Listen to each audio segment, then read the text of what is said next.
안녕하세요. 그 생산지 경북 예천 초산정에서 오늘 아침 첫 차를 타고 왔습니다. 첫 차를 타고 부랴부랴 와서 늦지 않게 도착을 했습니다.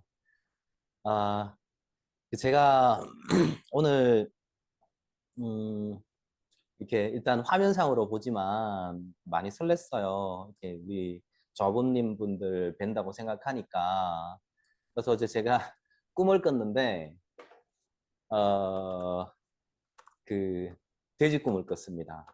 돼지 꿈인데 엄청 큰 돼지예요. 돼지가 혹시 그 쟁기질이라고 아시나요? 예전에 어른들 요즘에 기계화가 돼 있지만 밭을 갈 때 소가 쟁기질 하잖아요. 소가 쟁기질 하는데 제 꿈에는 큰 돼지가 쟁기질을 하더라고요. 그두 가지를 꿨는데 큰 돼지가 쟁기질을 하고 또 하나는 강가를 가는데 또 다들 고기를 잡고 물고기를 잡고 있어요. 큰 고기가 막 물속에 놀고 있는데 다들 못 잡고 계시더라고요. 근데 제가 들어가서 잡았어요. 그 정말 그 사람만한 그 잉어를 제가 품에 품었었는데 그것을 품고 주변 분들 고기를 못 잡는 분들한테 잡는 방법에 대해서 알려드렸던 그런 꿈을 두 가지를 꿨습니다. 일단 뭐 돼지 꿈이니까 돼지가 밭을 쟁기를 갈고 또 큰 잉어를 잡는 꿈을 꿨으니까 이렇게 해몽은 잘 못하지만 나쁜 꿈은 아닌 듯 싶습니다. 혹시나 제 꿈 사실 분은 미리 이렇게 얘기를 해 주십시오. 어, 이 꿈은 그 매장에 가서 저희 생산지 초산정 물품을 구매하시면 그 꿈을 사신 걸로 그렇게 알고 있겠습니다. 식초에 대해서 오늘 얘기를 좀 할 건데요. 어, 제 소개는 뭐 지금 보시는 화면에 보이는 책이 어떤 책일까요? 이 동의보감이거든요. 지금은 우리가 식초가 많은 분들이 음식의 조미료, 신맛을 내는 조미료라고 생각하시는데 예전에 우리 선조들께서는 이 식초를 이용해서 물론 음식의 조미료로 사용했었지만 약으로도 많이 사용해 왔다라는 겁니다. 그리고 또그 히포크라테스 같은 경우는 살균 효과를 이용해서 그리고 또 소화작용을 도움될 수 있도록 약으로 사용해 왔었고요. 동의보감의 내용에 보면 참 뭐 초, 성운, 미산, 무독, 주소, 응괴, 뭐 파혈운 뭐 이런 내용이 나와 있습니다. 식초가 많은 분들이 생각하시기 성질이 차다라고 생각하시는 분이 계신데 식초는 성질이 따뜻합니다. 마시시며 독이 없고 옹정을 삭히고 혈흔을 낫게 한다. 뭐 이런 내용이 쭉 있습니다. 이 동의보감에서 보시는 바처럼 식초는 따뜻한 성질을 가지고 있다라는 거죠. 그리고 또 혈액 흐름을 원활하게 해주고 어, 그래서 지금 식초가 몸을 따뜻하게 해주다 보니까 따뜻한 성질에 있는 음식이 있어요. 예를 들자면 생강이라든지 인삼 같은 경우도 따뜻한 성질을 가지고 있죠. 그래서 식초에다가 생강을 갈아 넣어서 이렇게 뭐라고 그래야 되나 술을 만들 때 당금주 만들 때 소주에다가 원료 집어넣어서 이렇게 우려내는 것처럼 식초에다가 생강이나 인삼을 집어넣습니다. 그래서 한 100일 동안 우려내시면 정말 그 몸을 따뜻하게 하는 그 시너지 효과가 상당히 높게 나타납니다. 특히 남성도 그렇지만 특히 여성분들 손발이 차고 아랫배 차신 분들한테는 적극 권해드리고 있습니다. 그리고 동의보감에 보면은 약으로 사용했을 때는 식초는 방금 만든 게 아니라 2년, 3년 된 쌀초를 써야 좋다. 그것은 왜 그러냐면 곡식 기운이 많기 때문에 이 곡식 기운을 3년 동안 삭히고 써야 된다라는 그런 내용을 합니다. 그래서 우리 그 율곡 이 선생께서는 경목요결의 건강식품의 첫 번째 덕목으로 소염감초, 소금은 적게 먹고 식초를 많이 드셔라라는 그런 내용도 확인할 수 있었고요. 그리고 이거는 식초가 노벨 생리학상을 3번에 걸쳐 수상을 합니다. 식초가 수상은 아니고 식초에 들어가 있는 성분인데 1945년도에 위산 성분이 그 음식물 소화 흡수되는데 에너지 발생시키는데 주동적인 역할을 한다라는 것으로 주장을 했었고, 그리고 크레버스헤로 많이 알고 계시죠? 그리고 또 부신포질 피질 호르몬 촉진한다라는 이 부분에 대해서도 노벨 생리학상을 식초와 관련돼서 받은 것을 볼 수 있습니다. 사실 그 식초가 많은 분들이 조미료라고 생각하시는데, 저는 그 식초 한 병이 산삼 1만 뿌리 이상의 가치가 있다라고 생각을 합니다. 그만큼 식초가 흔하기 때문에 그 가치를 못 느끼는 거죠.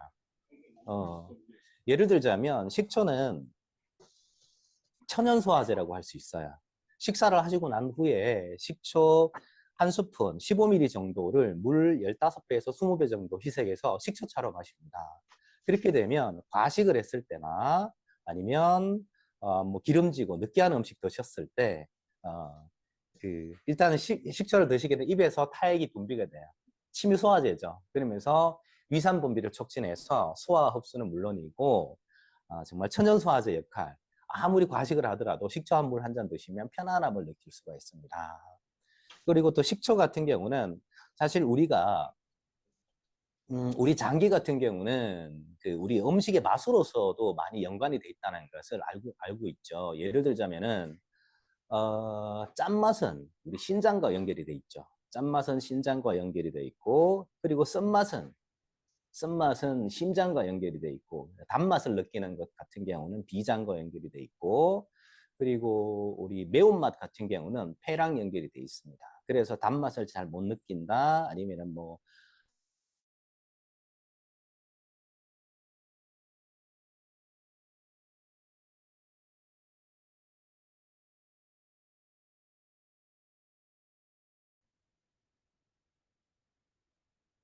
안 들려요, 소리가. 진행자님 마이크가 꺼졌습니다. 강사님 마이크가 꺼졌습니다. 안 들려요.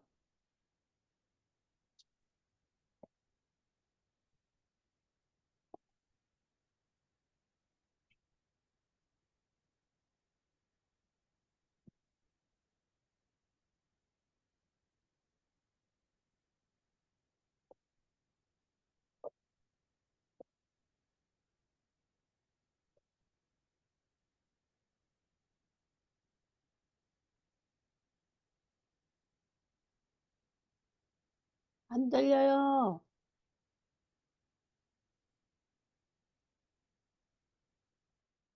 소리가 안 들린다고요.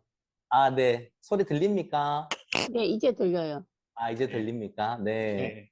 그 얘기를 하다 말았는데, 우리가 사람이 느끼는 맛으로서 내 건강 상태를 체크할 수 있다라는 거죠. 단맛과 관련된 건 제가 비장이란 말씀드렸고, 그리고 쓴맛은 심장, 그리고 짠맛은 우리 신장과 연결이 되어 있고요. 그리고 매운맛 같은 경우는 우리 폐랑 연결이 되어 있다 그랬죠. 우리 장기 같은 경우는 신경세포가 없어요.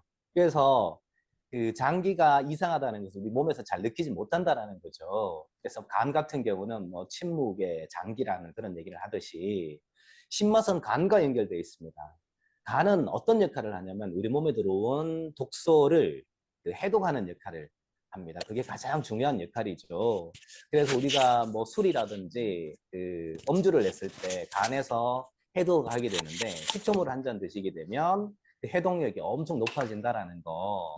그리고 우리가 한약을 드셨을 때도 마찬가지. 어, 우리 간 입장에서는 독입니다. 그래서 간이 간에서 그 신맛과 간이 연결돼 있다라는 그 말씀을 좀 드리고 싶고요. 그러면 간이 안 좋다라는 거는 어떻게 확인할 수 있냐면, 이렇게 그 신호를 보내거든요. 간이 안 좋다라는 거. 간과 연결된 것 중에서, 우리 눈과 간은 직결적으로 연결이 돼 있어요. 그럼 간이 안 좋았을 때는 어떤 그 신호를 보내냐면, 눈이 침침해요.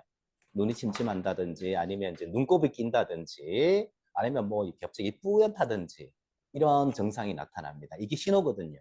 이 신호를 무시하게 되면 나중에, 정말 이제 간에서, 지방이 쌓이게 되고, 이제 간이 굳어지게 되고, 간이 소묘가 되면서 간경화가 되면서, 나중에는 이제 간암으로 발전할 수 있는. 그래서 증상 나타나기 전에 신호를 보낼 때 미리 확인을 하셔야 된다라는 겁니다. 특히나 요즘 많은 분들이 스마트폰, 뭐 전자기기 많이 다루시고 되고 또 술 많이 드시는 분들 계신데 이때 식초를 가까이에서 우리 건강을 먼저 챙겼으면 좋겠다라는 말씀드립니다. 자, 이제 식초 오늘 제가 알려드릴 거는 식초 만들어지는 방법과 활용하는 방법, 그 다음에 어디에 이로운가, 이런 여러 가지 방법을 말씀을 드릴 겁니다. 화면에 보이는 게 뭘까요? 지금 식초 만드는 거 말씀드릴 거거든요. 막걸리죠. 식당 가면 이 막걸리입니다. 이 막걸리를 가져다가 식초를 만드는 겁니다. 이 막걸리가 우리 여름날 바깥에 따뜻한 곳에 놔두면 어떻게 되죠? 막걸리가 시죠. 이게 신 게 식초입니다. 많은 분들은 보면 이 막걸리가 시게 되면, 맛이 같구나 해서 뭐 폐기를 하고 버리시는데, 저희는 이 막걸리를 더 시게 만들어요. 더 시게 만들어서 만들어지는 게 막걸리 식초입니다. 그래서 식초를 만드는 거는 모든 식초는 술에서 온다. 술이 시면 식초가 돼요. 술이 아닌 상태 식초 되는 건 없어요. 그래서 집에서 식초, 예전은 우리 어르신들 직접 만드셨잖아요. 정말 쉽게 만들 수 있다라는 거. 막걸리를 가져다가 따뜻한 데 놔두면 사람이 하는 건 없어요. 한 달 정도 지나면 막걸리가 엄청 시게 돼 있죠. 그게 식초입니다. 그래서 막걸리 식초 만드는 거 보면 막걸리를 이제 구매를 해야 되겠죠. 생협 매장 가서 뚜껑을 따고 면포를 씌워요. 식초를 만들 때는 뚜껑 꽉 닫아 놓으면 안 됩니다. 식초 만드는 초산균이 어떤 호기성균이라 그래서 이제 공기가 있어요. 사람도 공기가 있어야 숨을 쉬고 살아가듯이 식초를 만드는 균도 공기가 있어야 살아갑니다. 그래서 뚜껑을 따고 면포를 씌우고 가만히 기다리면 식초가 되는 겁니다. 식초는 사람이 만드는 게 아니거든요. 그래서 한여름 같은 경우는 한 달 정도면 식초가 되고요. 지금 같은 계절은 좀 따뜻하게 놔뒀을 때 한 2달 정도는 소요가 됩니다. 따뜻하면 막걸리가 빨리 시듯이 빨리 발효가 되고 온도가 좀 낮으면 그만큼 오래 시간이 걸린다라는 겁니다. 근데 이렇게 하더라도 실패하는 경우가 간혹 있어요. 그럼 나는 실패하지 말고 제대로 만들고 싶다라고 하게 되면 막걸리를 사서 뚜껑을 따고 한 2잔 정도는 따라냅니다. 따라내고 한 잔 정도에 먼저 만들어진 식초를 부어줘요. 그게 어떤 역할을 하냐면 씨앗 역할을 합니다. 우리가 시간장 만들 때 먼저 만들어진 그 간장 넣어주는 것처럼 먼저 만들어진 식초를 한 10% 정도 넣어주는 거죠. 그러면 먼저 만들어진 식초가 얘가 씨앗 역할을 해서 번식이 더 잘 돼요. 그래서 막걸리를 사서 뚜껑을 따고 2잔 정도 따라내고 한 잔 정도 식초를 부어서 면포를 씌워서 따뜻한 데 놔두시면 한 달이면 정말 맛있는 막걸리 식초 맛보실 수가 있어요.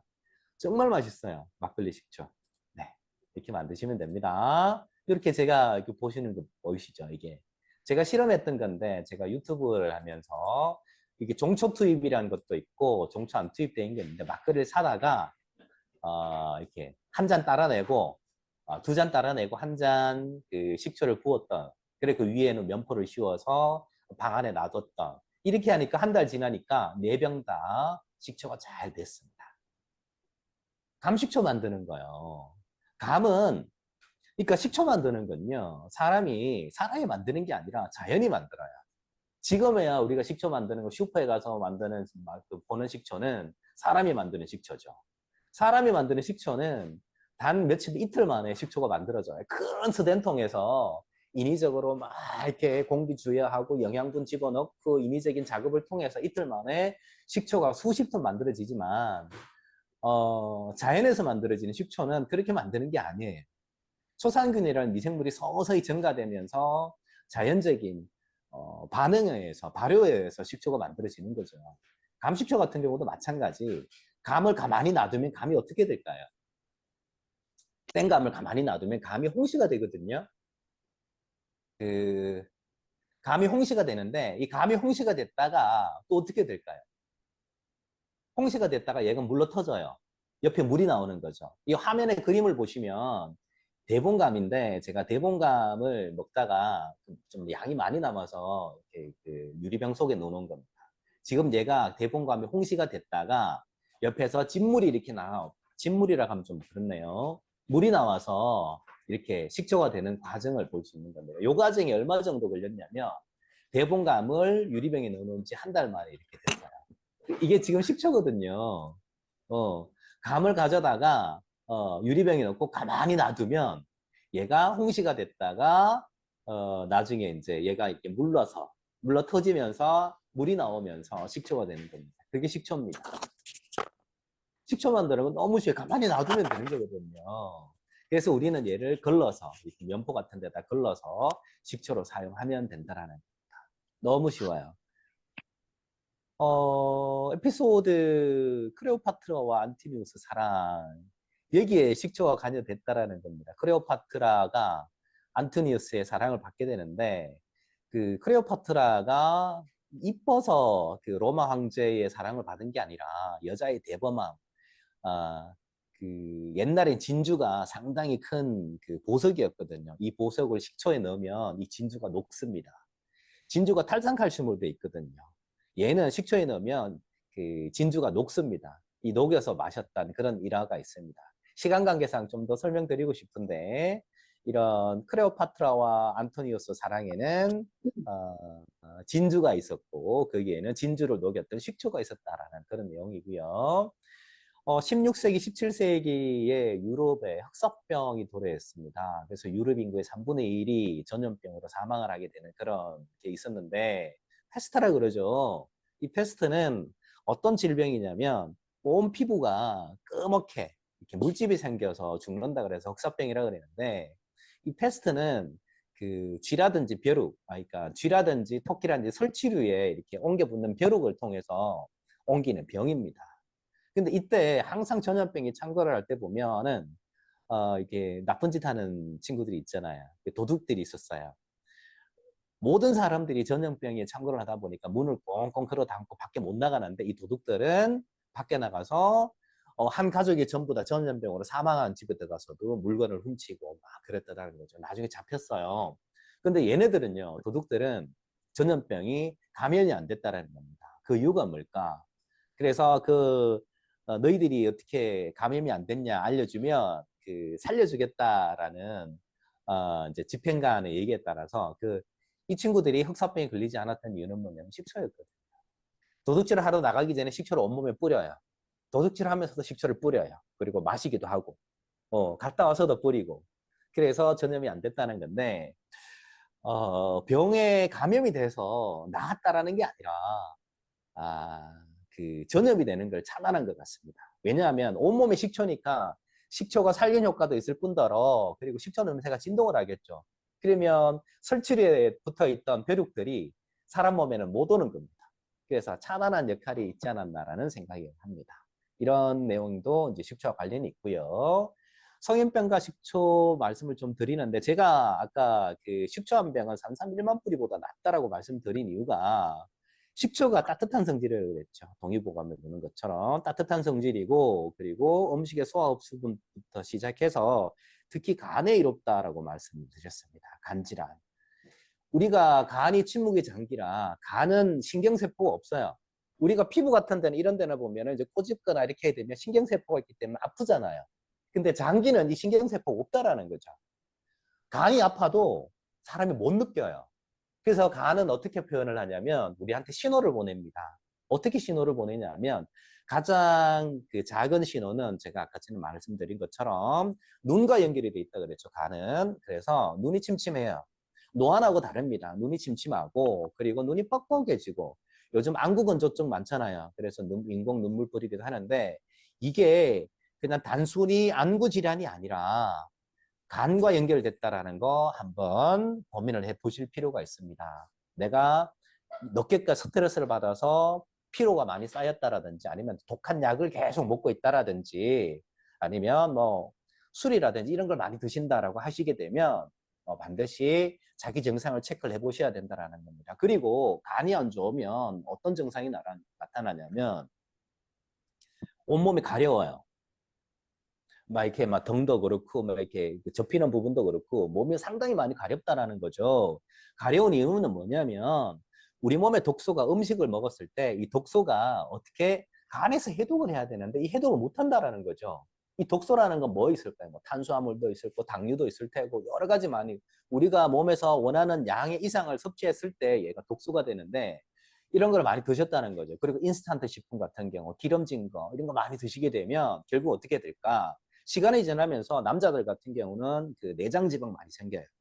마른데 복부 지방, 그러니까 내장 지방이 생기는 거죠.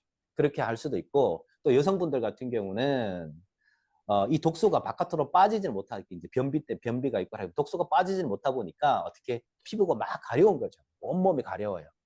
이것도 어떻게 간이 안 좋기 때문에 그렇다라는 겁니다. 간이. 그러니까 이렇게 신호를 보낸다고요, 몸에서. 이 신호를 무시하고, 이 신호를 무시하고, 시간을 좀 더 지나게 되면 어떻게 오냐면 얼굴에 이제 황달 증상도 일어날 수 있습니다. 뭐 흑달도 일어나요. 그 복수가 차기도 하고요. 그렇게 되면 그게 이제 정상의 신호가 아니라 정상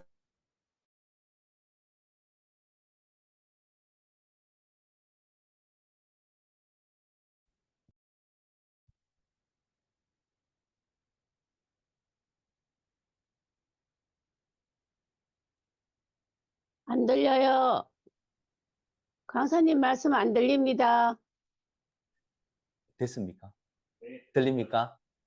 지금 이게 저희가 이게 처음 하다 보니까 좀 실수가 있는데, 제가 간 얘기하다 말았죠. 간 얘기하다가 간이 안 좋게 되면 일단 증상이 신호가 눈에서 오고 그리고 몸이 가렵고 이런 증상이 있다라는 거. 간은 신경세포가 없어서 아프다는 말을 못 해요. 근데 신호를 보낸다라는 거죠. 주인한테. 그때는 나는 어떻게 내 간이 이렇게 힘들구나라는 것을 먼저 인지를 하셔야 되는 겁니다. 인지를 하시면서 간에 좋도록 여러 가지가 있겠지만 신맛은 어디랑 연결됐다고요? 오장육부 장기 중에서 간과 간, 연결됐다 그랬죠. 그래서 어떻게 하냐면 식사를 하시고 난 후에 식초를 드십니다. 어떻게 드시냐면 많이 드시면 안 돼요. 한 스푼, 식초 한 스푼을 물을 몇 배를 섞냐면 15배에서 20배 정도 섞어요. 그리고 식사하시고 난 후에 바로 드시면 됩니다. 속이 너무 편해요. 과식하거나 소화가 안 되다거나 이런 천연소화제 역할을 하는 거죠, 식초가. 그러면서 우리 간의 해독 능력을 높여줍니다. 해독 능력을. 가장 큰 장점입니다. 그리고 또 하나는 뭐냐면 그 식초가 따뜻한 성질이라고 그랬죠. 동의보감에도 따뜻한 성질인데 어, 시너지 효과를 느끼기 위해서는 따뜻한 성질의 생강이라든지 인삼을 같이 식초에다 우려서 드시는 겁니다. 특히 여성분들, 손발이 차신 분들, 그리고 아랫배 차신 분들 같은 경우는 반드시 그렇게 했으면 좋겠어요. 아, 정말 식초가 정말 흔해서 그래요. 흔해서 그런데, 근데 하지만 흔하다고 그래서 뭐 이렇게 제대로 만들어진 식초가 흔하다는 건 아니고요. 정말 산삼이 식초처럼 흔했다면 산삼보다 좋은 게 식초라고 감히 말씀을 드릴 수 있습니다. 저도 식초 계속 먹고 있어요. 식초 먹고 있고요. 화면에 제 얼굴이 잘 보일는지 모르겠는데 그 세면한다라거든 여기도 저는 식초를 다 쓰고 있어요. 마지막에 제가 특히 자기 전 같은 경우는 그, 그 세면대에다가 약간 미지근하게 따뜻하게 물을 받고 난 후에 식초를 한 스푼 타서 이렇게 휘저어서 마지막 식초로 헹굼을 합니다. 요즘은 그냥 그 세면대에다 물을 받아서 안 하죠. 샤워 많이 하죠. 저는 이제 샤워 끝나고 나와서도 세면대에다가 마지막에 식초를 한 스푼 넣고 이렇게 처음에 이렇게 두들기죠. 얼굴을 톡톡톡톡 두들겨서 이렇게 씻습니다. 그러면 그 모공 속에 있는 노폐물, 그다음에 모공도 축소가 되면서 노폐물 배출해도 분명히 제가 클렌징으로 완전히 깨끗이 세척을 했는데도 마지막 그 식초로 두들겨서 했을 때는 이물질이 나와요. 이 피부가 너무 좋습니다. 제가 나이가 지금 55인데요. 55인데 많은 분들이 그렇게 안 봅니다. 40대로 보시는 분들이 많아요. 뭐 그렇다고요. 식초 쓰시라고요. 이게 머리 헹굼할 때도 마찬가지. 왜냐하면 우리 피부가 약산성이거든요. 약산성인데 우리 클렌징 폼이라든지 아니면 뭐 샴푸라든지 피노라든지 얘는 알칼리성입니다. 알칼리성. 이 약산성 피부인데 알칼리가 강하면 강할수록 때가 잘 벗겨져요. 각질이랑. 근데 문제는 뭐냐면 이 약산성 피부 보호막이 깨진다라는 거죠. 그래서 세면하고 난 후에 특히 이제 건조한 날 같은 경우는 바로 보습을 안 해주면 피부가 엄청 당기잖아요.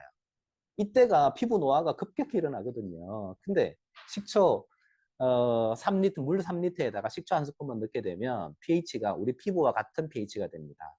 마지막 헹굼을 하게 되면 그 뭐라고 해야 되나, 안 당겨요. 우리가 3초 안에 보습을 하는데 그렇게 천천히 해주셔도 됩니다. 이런 것처럼. 그래서 식초가 정말 사람한테는 그 버릴 게 하나도 없는 정말 그 소중한 자산이 아닌가라고 생각합니다. 그리고 제가 뭐 당뇨도 있고 콜레스테롤, 고혈압 뭐 여러 가지가 있는데 식초가 가진 또 장점 중에 하나가 뭐냐면 고지혈입니다. 피 있죠. 피를 맑게 해줘요. 깨끗하게 해줘요. 이 동의보감에도 보면은 피를 맑게 해준다는 문구가 나와 있죠. 동의보감에도 피를 맑게 해준다는 거죠. 피를 맑게 해주다 보니까 어떤 거냐면 혈액 흐름을 원활하게 합니다. 요즘 사람들 저런 거 많아요. 피 속에 그 지방이 많기 때문에 피떡이 생긴다는 거죠. 피떡이 생겨갖고 혈관을 막습니다. 혈관을 막았을 때 문제가 되는 건 뭘까요? 혈관을 막았을 때. 심근경색 생기잖아요. 심근경색. 심근경색 생기는데 자다가 아침에 못 일어나는 경우 많습니다. 자다가 아침에. 돌연사 하는 거죠. 근데 이 피떡이 생겨서 나중에 머리 쪽에 잘못되면 어떻게 될까요? 혈관이 터지기 전이야. 그러니까 혈전이 많이 생겨서 그렇게 되면 어떻게 뇌경색이 오잖아요. 뇌경색이 오는 거고 만약에 머릿속에 있는 핏줄 하나가 터졌어. 이게 뇌출혈이지 않습니까? 무시 못 하거든요. 건강할 때쯤 챙겨야 된다라는 거. 그 식초는 어떤 역할을 한다? 피를 맑게 해줍니다. 피를. 치료제는 아니에요. 치료제는 아닌데 예방하는데 제가 아까 전에 그 흑사병 얘기를 했는데 오기 전에 차단한다라는 거죠. 더 악화가 되지 않도록 막아준다라는 겁니다. 너무 좋다라는 겁니다. 식사하시고 난 후에 우리 김춘교님 물 드시는데 식사하시고 난 후에 거기다가 식초 한 스푼 넣어서 반드시 그렇게 드셔보세요. 느끼십니다. 몸이 가렵고 눈이 침침하고 간이 안 좋아. 간은 침묵의 장기야. 신경세포가 없으면 정상도 없는데 이런 거, 혈압 높으신 거, 심근경색. 근데 연세 드시게 되면 참 무서운 게 치매잖아요. 치매. 이런 거 미리 좀 차단하셨으면 좋겠습니다. 내가 몸이 아프면 내 자식들 고생시켜요. 뭐라고 해야 되나. 그러니까 내 건강을 내 몸으로 의지를 못한다는 거죠. 오늘 아침에 일어났을 때 저는 제 힘으로 화장실 가서 볼일을 보고 씻고 왔습니다. 이게 얼마나 큰 축복인지 나이가 먹으면 먹을수록 정말 아파 본 사람은 알겠죠. 그걸 미리 차단할 수 있도록 항상 식사하시고 난 후에 식초 한 스푼 물에 15배, 20배 희석해서 드십시오. 습관되도록 바뀝니다. 내 몸이 바뀝니다. 그래서 그리고 알카리성 식품이다라는 거, 식초가 알카리성 식품이다라는 거 이런 내용이고요. 이게 지금 레몬입니다. 내 머릿속에 레몬이나 싱거 생각하면 뭐가 생기죠? 입에서 침이 고이죠. 이 천연소화제 역할을 한다는 그 내용입니다. 그래서 군침을 돌게 하고, 그래서 식욕을 돋구는 에피타이저로서 소화를 살리는 건강한 맛이다. 신맛이 간과 연결돼 있어요. 식초의 종류가 여러 가지 있습니다. 우리가 먹어야 될 식초, 먹지 말아야 될 식초가 있어요. 예전에는요, 1번하고 2번의 식초는 없었어요. 우리 예전의 선조들께서는. 희석초산은 빙초산이라 그래요. 합성식초죠. 땅속의 석유에서 식초, 그러니까 이렇게 신맛을 뽑아내갖고 여기에서 중금속만 제거해서 만드는 거. 먹으면 안 돼요. 이거는 옛날에 없었어요. 자연에서 생긴 게 아니에요. 사람이 기술로서 순식간에 만들어내는 거. 추정식초 마찬가지입니다. 공장에서 짧은 시간에 이틀 만에 식초를 만들어요. 이틀 만에. 그래서 1번하고 희석초산과 주정식초, 저는 이제 속성식초라고도 얘기를 하는데 얘네들은 예전에는 자연계에는 없어요. 자연계는 없는 게 사람이 뭐 요즘 뭐 비행기도 만들고 뭐 이렇게 온라인 화상으로 이렇게 서로 얼굴 보면서 얘기할 수 있는 시대다 보니까 신맛을 만들어낸 거죠. 근데 우리 몸은 자연에서 왔지 않습니까? 그래서 식초는 정말 초산균 아세토박터 박테리아라는 미생물이 한 마리가 두 마리 되고 두 마리가 네 마리 되고 이렇게 자연적으로 번식이 돼서 식초가 만들어져야 된다. 그게 우리 몸에 들어왔을 때 사람한테 이로운 역할을 한다라는 겁니다. 물론 이렇게 만들다 보니까 시간이 엄청 오래 걸려요. 저희 생산지는요, 식초 하나 만들어지는데 3년이 걸립니다. 지금 연합회 그 매장에 가보면 오곡명초라고 있어요. 저희 생산지에 생산되는 식초인데 땅속에서 3년 이상 발효하고 숙성해서 보내드리고 있습니다.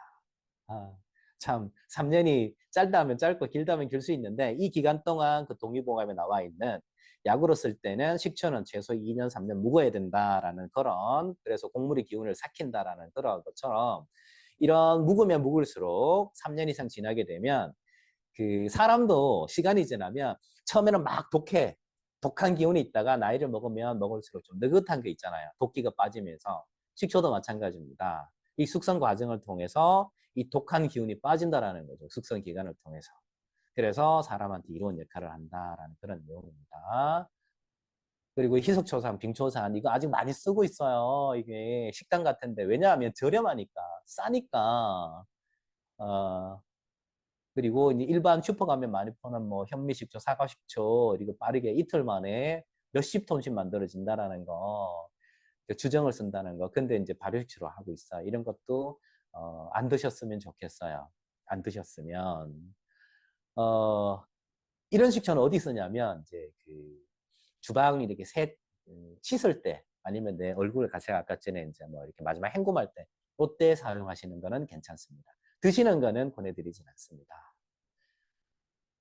제대로 발효된 식초는요, 원료 자체만 가지고 어떻게 뭐 첨가물을 넣는다는 게 아니라 미생물 자체만 가지고, 이렇게 천천히 이제 자연의 순리대로 발효가 된다라는 겁니다. 그래서 그 음식이든 식초든 발효식품은 최고의 가치는 바로 시간이다라는 거. 시간을 통해서 식초가 만들어진다라는 거.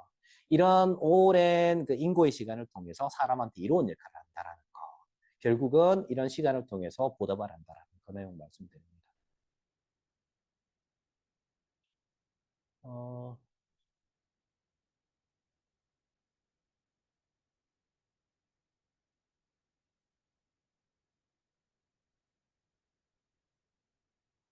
이게 클릭에 넘어가겠습니다. 자, 그러면은 이제 활용법에 대해서 조금 설명드릴게요. 식초차 에이드입니다. 식초 한 스푼 제가 말씀드렸습니다. 15ml. 우리 밥 먹는 수저 하나니면 15ml거든요. 얘를 15배, 20배 정도 희석을 합니다. 그러면 종이컵으로 한 컵 정도 나와요. 종이컵으로. 얘를 식사하시고 난 뒤에 바로 마시면 됩니다. 근데 여기서 주의할 거는 뭐냐면 원샷으로 마시는 게 아니에요. 이렇게 딱 해서 쫙 마시는 게 아니라 차도 식초차 그대로 차 드시듯이 조금씩 조금씩 나눠서 드시는 겁니다. 그리고 또 주의할 건 또 뭐냐면 차게 드세요. 식초를 따뜻하게 드는 게 아니라 차게 드시는데 그 이유는 뭐냐면 식초는 따뜻한 성질입니다.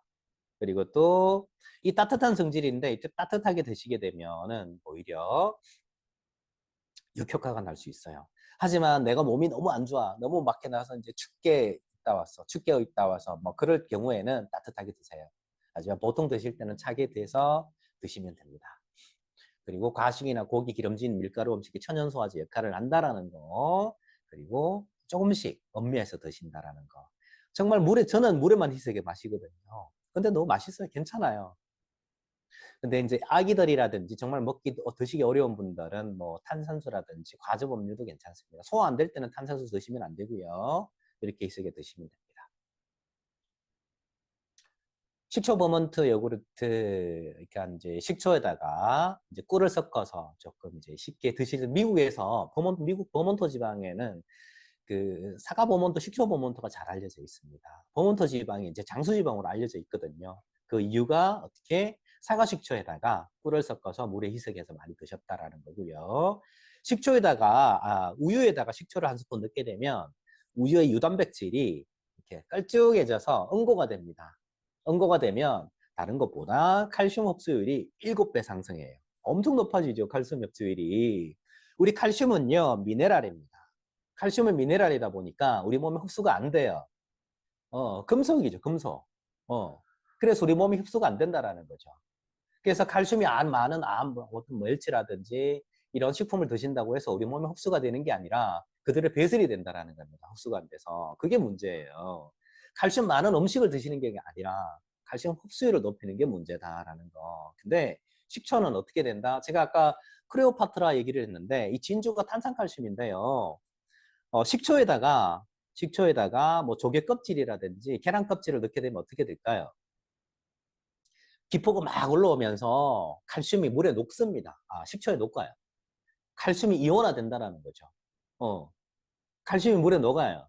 이거를 우리가 드시는 겁니다. 그러다 보니까 칼슘 흡수율이 급격히 상승이 된다는 거죠. 나이 드시고 특히 여성분들 같은 경우는 출산을 합니다. 출산을 하기 때문에 그리고 또 폐경이 오게 되면 이게 뼈에 구멍이 숭숭 나요.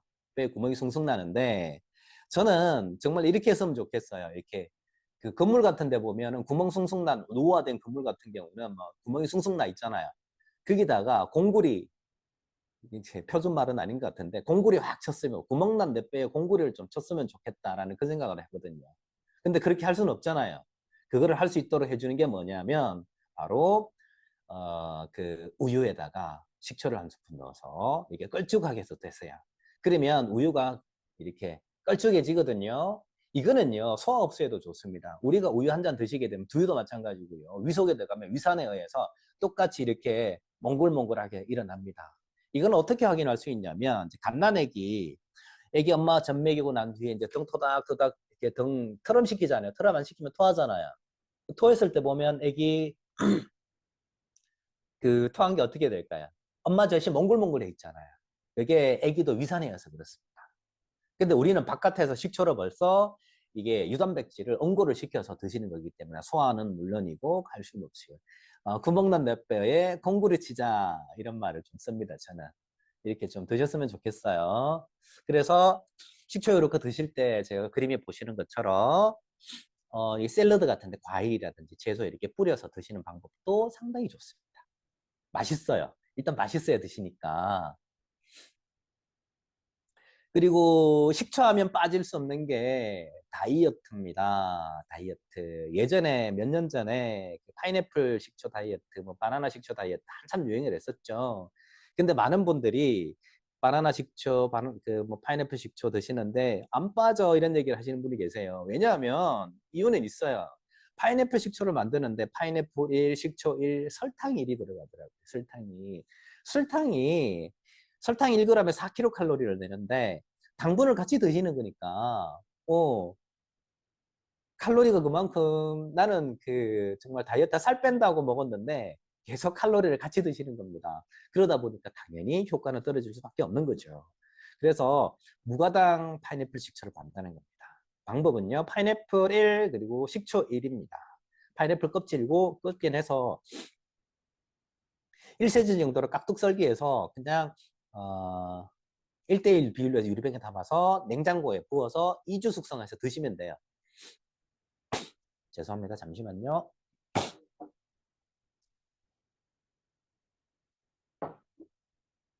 그래서 식초물은 제가 아까 말씀드린 것처럼 식사를 하시고 난 후에 이 파인애플 식초를 물 기석에서 드시면 더 좋겠죠.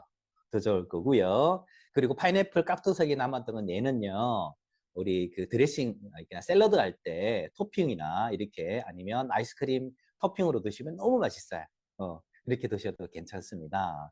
그러면 우리가 다이어트 할 때 가장 첫 번째는 뭘까요? 기본이. 많은 분들이 칼로리 조절하고 음식 조절을 한다고 많이 말씀을 하시는데 그것보다 중요한 거는 다이어트는 첫 번째는 뭐다? 운동입니다.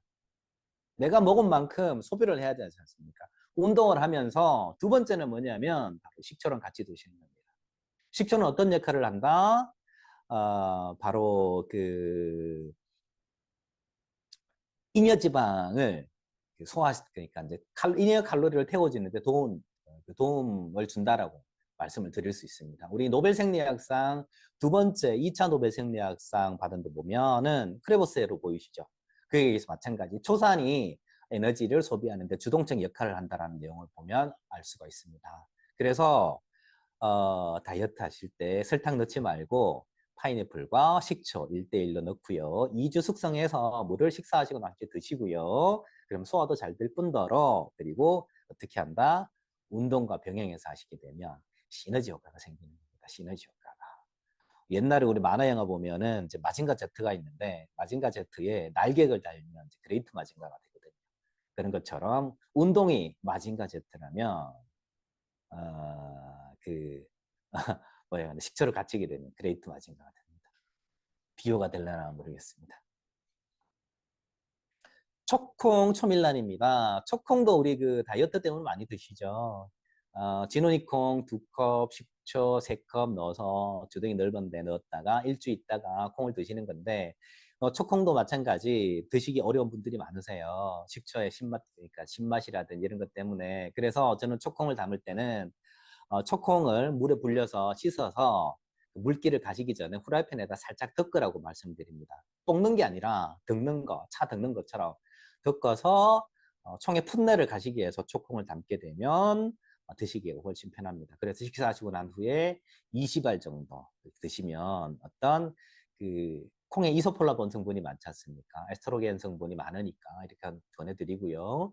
초밀란 마찬가지 제가 이제 칼슘 말씀드렸는데 그 계란은 난각을 탄산칼슘인데 식초에 녹여 드신다라는 그런 부분입니다. 이런 내용을 하나하나 다 설명드리기에는 제가 이번에 시간이 짧아요. 그래서 아쉽지만 이렇게 한다라는 것만 좀 안내를 해드리고 넘어가겠습니다. 그리고 담금 식초는요. 좋은 식초를 가져다가 약재, 과일, 꽃을 담궈서 쓴다라는 겁니다. 이게 뭐냐면 요리할 때도 마찬가지겠지만 제가 식사하시고 나는데 식초 한 스푼 드신다고 했을 때 식초만 넣으면 조금 아쉬운 부분이 없지 않아 있어요. 이때는 어떻게 한다? 담금주 만들듯이 지금 이 그림을 보이는 거는 얘가 산삼입니다. 제가 산삼 하나를 이제 선물을 받았어요. 받아갖고 식초에 담궈서 이렇게 먹는 거거든요. 그래서 이거 뭐 그 따뜻한 성질의 생강이나 아니면 인삼이나 아니면 머리가 좀 이렇게 흰머리가 잘 빠진다 하면 이제 하우서 같은 경우를 식초에다가 100일 이상 우려냅니다. 그늘진 곳에 우려내서. 아니면은 식초의 향을 좀 좋게 하고 싶어 하면은 이제 허브, 꽃이라든지 이런 거 담궈서 드시게 되면 정말 풍미가 좋은 그 식초를 드실 수가 있습니다. 그리고 식초를 만들 때 제가 아까 막걸리 식초 만드는 말씀드렸는데 막걸리에다가 먼저 만들어진 식초 10% 구워서 식초의 씨앗을 만드는 거 이렇게 활용할 수 있다는 거 말씀드리고요. 초밥 이런 뭐 초밥 식초 그리고 나중에 이 자료는요 공유를 다 할 겁니다. 메모하실 건 없고요. 공유할 거니까 우리 밥할 때 다시마 한 장 넣어서 밥을 하셔도 되고요. 아니면은 단천물을 만들 때 식초 250ml에다가 설탕 45, 소금 15mg 녹여서 단천물을 공깃밥 두 개에 공깃밥 하나에 한 2수 정도 이렇게 뜨거울 때 비벼서 드시게 되면 너무 맛있다라는 거. 이 충무초밥 같이 그냥 일반 밥에다가 식초만 이렇게 뿌려서 드셔도 너무 맛있어요. 특히 입맛 없을 때 괜찮다라는 거.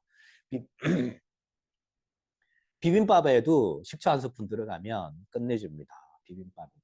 저는 일반 밥에도요, 식초를 넣어서 해요. 그리고 쌀이 좀 오래됐다, 묵은 쌀이다 하게 되면 여기도 마찬가지 식초 한 스푼 넣게 되면 정말 밥이 고들고니까 이제 윤기가 난다라는 이런 내용. 그래서 김밥 같은 경우에도 식초를 한 스푼 넣어서 싸게 되면 무더운 여름날 김밥 잘 안 상합니다. 원래 초밥이 예전에 그 낭인들이 어디 먼 길을 떠날 때 그 주먹밥을 갖고 갔을 때 밥이 잘 쉬잖아요. 쉬니까 식초를 싸서 초밥을 만든 거죠. 그러니까 잘 안 쉬었어요. 그래서 만들어진 게 초밥의 식초입니다. 그래서 이만큼 좋은 식초 다양하게 활용하라는 거. 혹시 그 다이어트나 아니면 이제 체중 조절 많이 하시는 분, 아니면 이제 비만 있으신 분들, 그다음에 복부 지방이라든지 이런 분들 같은 경우는 그 채소 초밥도 괜찮아요. 예를 들어 양배추라든지 얘들 같은 경우는 뜨거운 물에 살짝 데쳤다가 살짝 데치면 얘가 이제 흐물흐물해지지 않습니까? 얘를 다가 그 뭐야 식초를 탄 밥을 감싸 드시면 너무 맛있습니다. 여기는 초장 찍어 드시면 너무 맛있죠. 아삭한 식감과 같이 너무 맛있다라는 말씀드리고요. 샐러드 드레싱 있습니다. 식초 반드시 들어가죠. 간장 드레싱, 오일 드레싱, 오리엔탈 드레싱, 식초가 들어가는데 요 비율대로 하시면 너무 맛있어요. 제가 어제는 오리엔탈 드레싱을 했었거든요. 오리엔탈 드레싱을 했는데, 정말 그 채소 위에, 그 양상추 위에 뿌려서 드시면, 정말 너무 맛있어요. 아삭한 식감. 여기서 참고로, 채소를 우리가 양상추나 얘네들 같은 경우는 약간 이제 시드는 경우가 있잖아요. 그때는 어떻게 하냐면, 얘를 탱글탱글하게 볼륨만 이제 수분을 좀 높게 하려면 50도 정도 되는 물에다가 양상추를 한 30초 정도 이제 씻어요. 뜨거운 물이 아니라 50도 정도 되는 물에다가 살짝 30초 정도 담궜다가 나중에 얼음 물에다가 다시 30초 정도 담궈요. 그랬다 꺼내놓으면 어떻게 되냐면 채소가 양상추라든지 채소가 갈변이 없습니다. 갈변이 없고 채소 자체가 수분을 머금어서 탱글탱글해집니다. 그리고 5일 동안 놔둬도 전혀 변함이 없어요. 한번 해보세요. 그렇게 해서 이 드레싱 소스 뿌려 드시게 되면 너무 맛있다라는 거 건강하게. 그리고 채소 같은 경우 씻으면서 놔두시면 세균 오염되니까 식초물로 씻어야 됩니다. 채소. 자, 한식과 식초, 우리 그 장 잘 어울리는 거. 장아찌 피클, 간장, 장아찌 너무 맛있습니다. 장아찌. 어, 아까 제 고지혈 많으신 분들 어디에 부추랑 부추장아찌 만들어 드시면 너무 좋고요. 피클 이렇게 만드시면 너무 맛있어요. 저는 피클을 할 때 보통 피클을 끓이는데 끓이지 않습니다. 끓이지 않고 이틀 동안 냉장 보관하면 너무 맛있다라는 거. 그래서 비트라든지 아니면 뭐 치자 넣어서 노랗게 빨갛게 물을 넣어서 만들 수도 있고요. 냉국, 냉수에다가 식초, 국간장, 설탕 이렇게만 넣어도 너무 맛있어요. 물론 여기다가 뭐 참기름 한 방울 떨어뜨리고 그다음 깨 몇 방울 떨어뜨리면 더 맛있겠죠.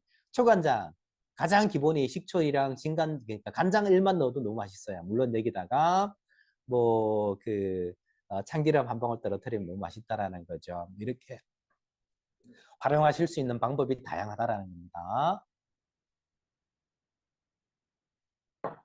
초고추장. 그러니까 뭐 간장이나 고추장이나 여기에 식초만 들어가면 초장이 되고 초간장이 되고요. 그다음에 장아찌 재료가 되고요. 초무침 양념장이 됩니다. 너무 잘 어울려요. 초무침은요. 도라지 초무침 할 때 이렇게 하면 너무 좋습니다. 기관지, 환절기에 너무 좋죠. 이렇게 묻혀서 저는 도라지 초무침을 할 때 도라지를 씻어서 어떻게 하냐면 약간 건조를 시켜요. 어, 우리 초무침 잘못하게 되면 막 물이 질질 흐르잖아요. 근데 도라지를 살짝 그늘진 곳에 건조시켜서 쓰시게 되면 이렇게 그 도라지 하나하나에 양념이 제대로 묻습니다. 흘러내리질 않아요. 그리고 고춧가루 좀 쓰시고요.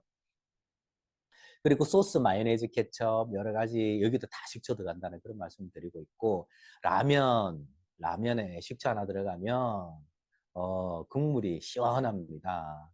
우리 그 라면 끓일 때 저는 그 김치 국물 많이 넣거든요. 약간 신김치 국물. 근데 국물이 너무 시원하죠.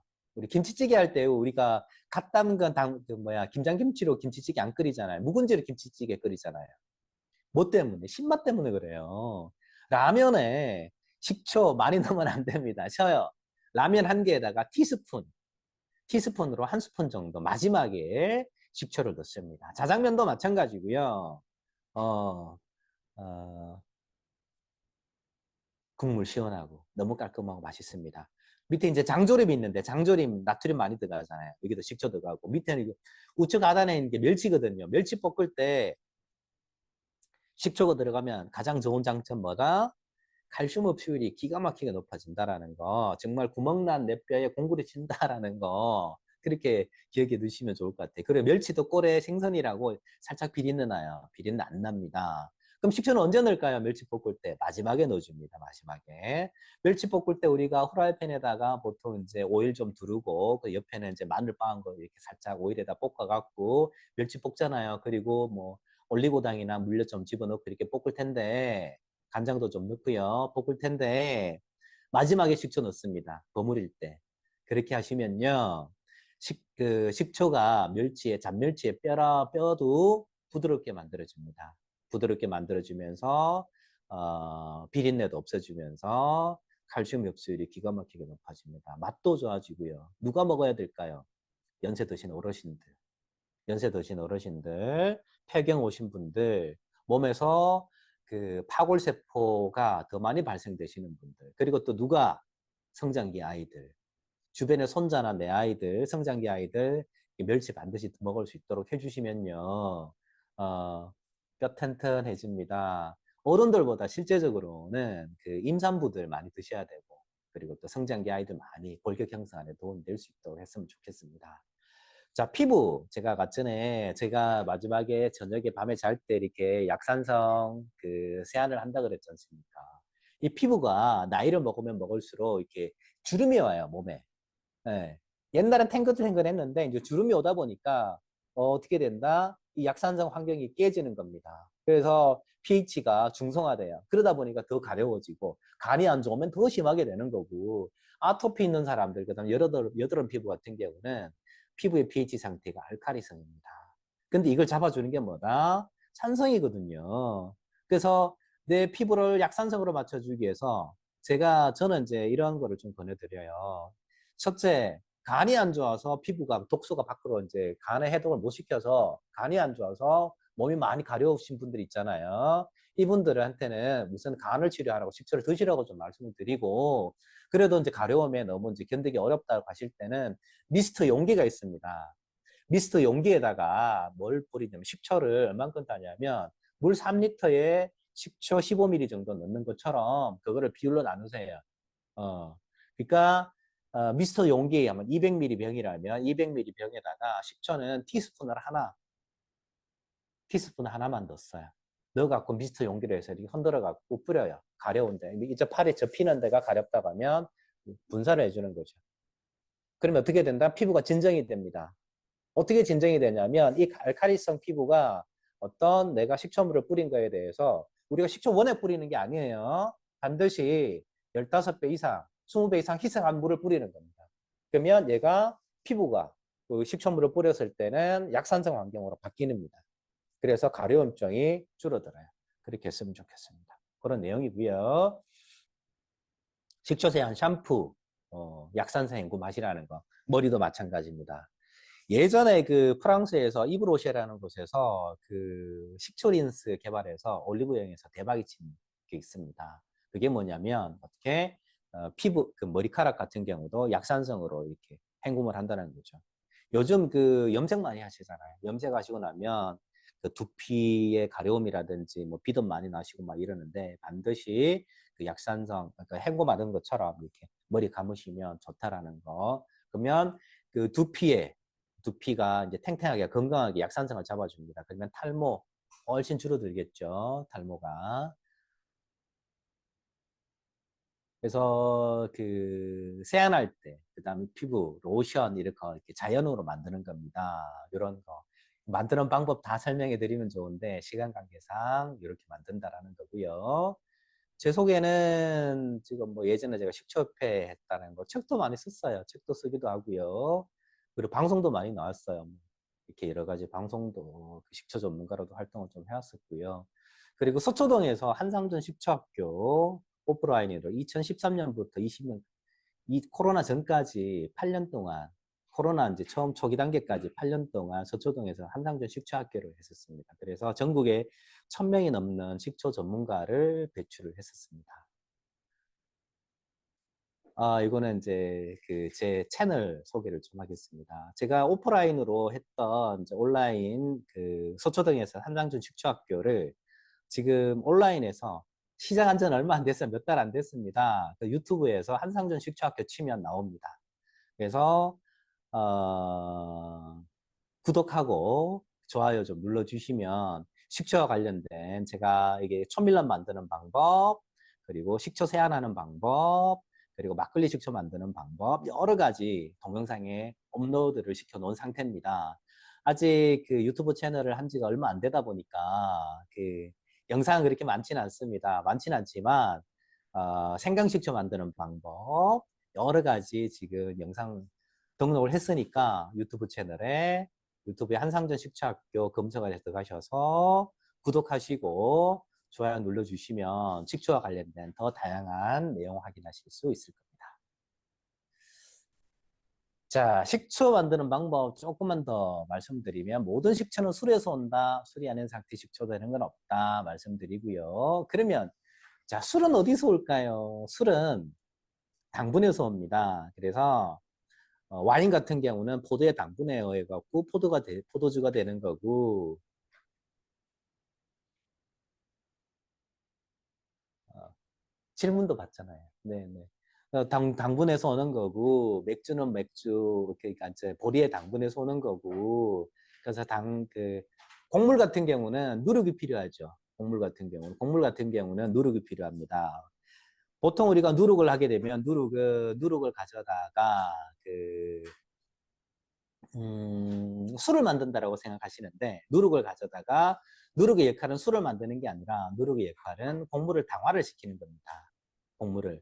그게 무슨 말이냐면 효소 역할을 하는 건데 당분이 있어야 술이 되는데 곡물은 당분이 없어요. 전분으로 되어 있어요. 그러니까 이 전분을 이렇게 삭혀서 당분을 만들어줘야 되거든요. 우리 식혜 만들 때 엿기름 사용하는 것처럼 엿질금 사용하는 것처럼 당화를 시켜준다는 그게 이제 누룩의 역할이다. 그래서 곡물에는 누룩이 들어간다라는 그런 말씀을 좀 드립니다. 그래서 누룩으로 식혜 만들 수 있어요. 누룩으로 만든 식혜 너무 맛있어요. 누룩으로 만든 식혜 너무 맛있고 또 엿질금으로 만든 술도 맛있고 보통 우리는 이제 엿질금 하면은 엿질금으로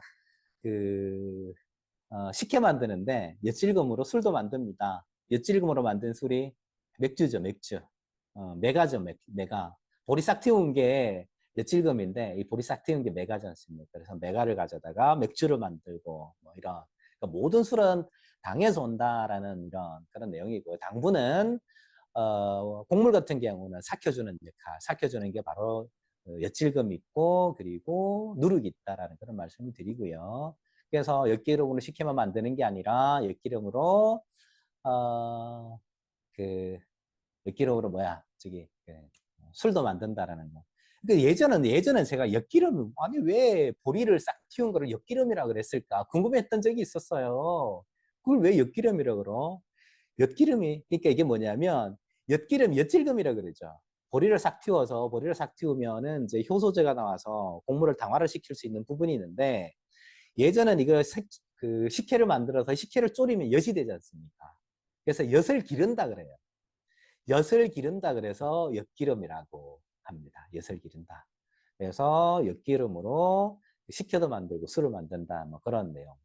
그래서 식혜를 만들 때 설탕 하나도 안 들어가 있는 식혜를 만들어 보라는 거. 뭐 이런 무슨 말이냐면 우리가 식혜 만들 때 고두밥을 만들어요. 고두밥 만들어 갖고 어떻게 엿질금을 보자기에 좀 싸가지고 따뜻한 물에 이렇게 찰랑찰랑 이렇게 치대서 우려내죠. 그 물을 고두밥 위에 넣어서 보온밥통 한 6시간 따뜻하게 놓으면 다음날 아침에 되면 밥알 한두 알 뜨고 식혜가 되잖아요. 그래서 단맛이 약하니까 설탕 확 집어넣어가지고 단맛 맞추고 그리고 바글바글 끓여서 식혀서 냉장고 넣는 게 식혜지 않습니까?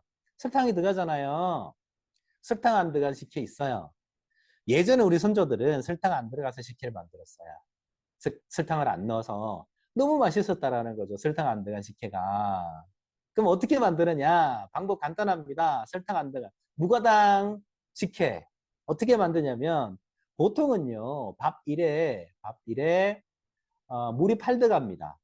식혜 만들 때 밥 1에 물이 8이 들어가요. 그러니까 단맛이 약하죠. 그래서 설탕을 집어넣어요. 그러지 말고 밥 1에 물을 4만 넣어요.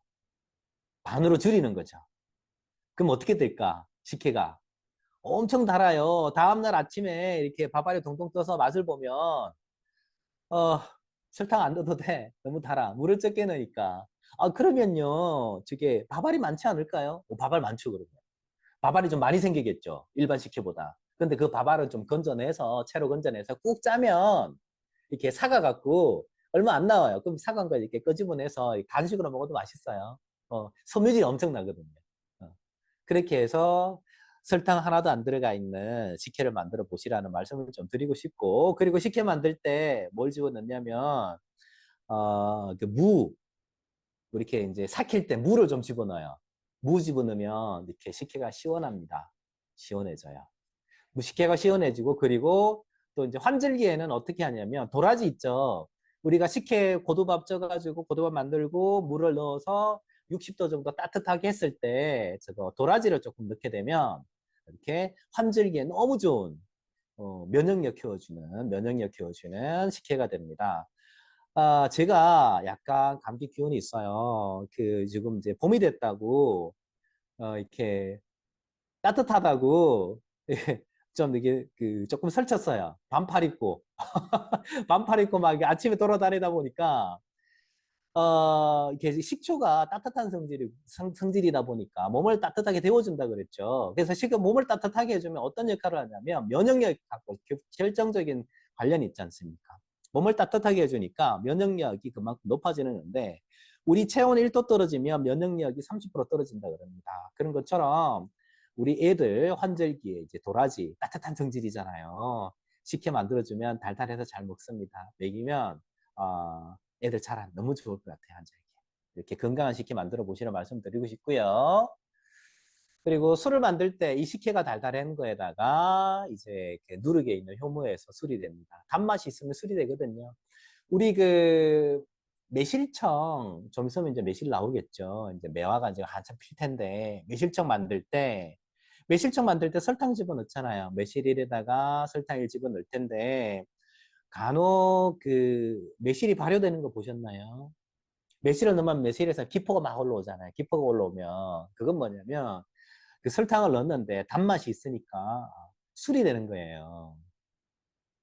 설탕을 많이 넣으면은 이제 술이 안 되는데 설탕을 매실사 그다음에 설탕이 유기농 설탕이 6이 들어가면 발효 안 됩니다. 근데 매실 1에다가 특히 청매실 같은 경우 설탕 1이 들어가게 되면 가끔 가다가 이제 간혹 가다가 따뜻한 데 놔두면 기포가 올라오면서 발효가 됩니다.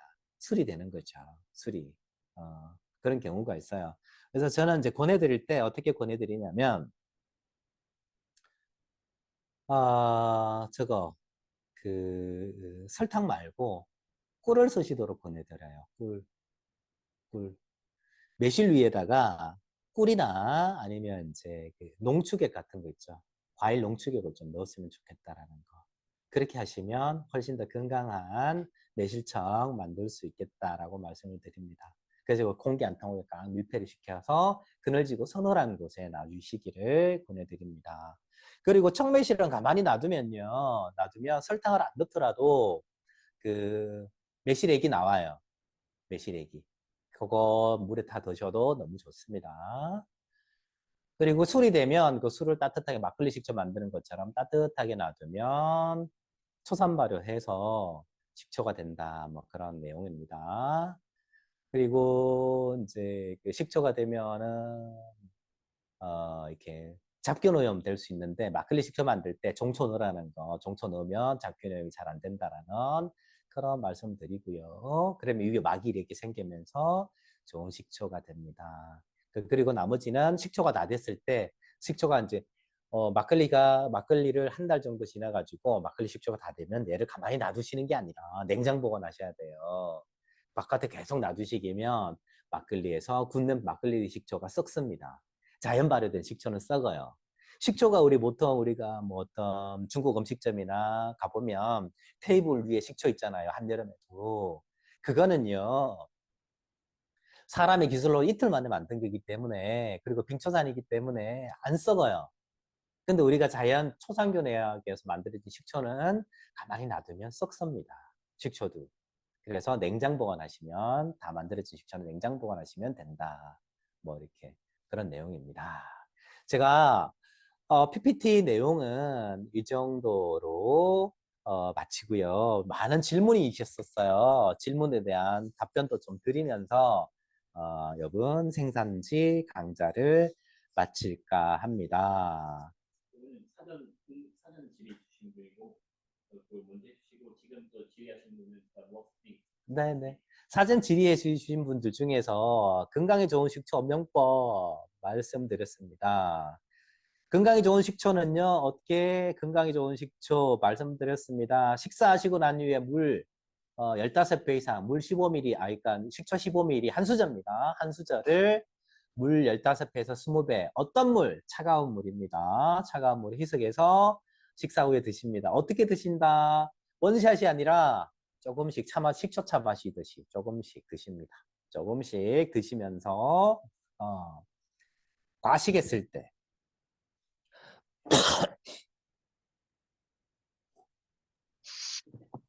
아시겠을 때, 그리고 기름진 음식 드셨을 때, 그리고 그다음에 육류 같은 거 드셨을 때 그렇게 드셨으면 좋겠습니다. 그리고 밀봉된 식초가 색이 어둡게 변했다 드셔도 됩니다. 일본에 흑초라고 있어요. 흑초는 뭐냐면 우리가 지금 많은 분들이 바깥에 나가실 때 어떻게 선크림 바르죠?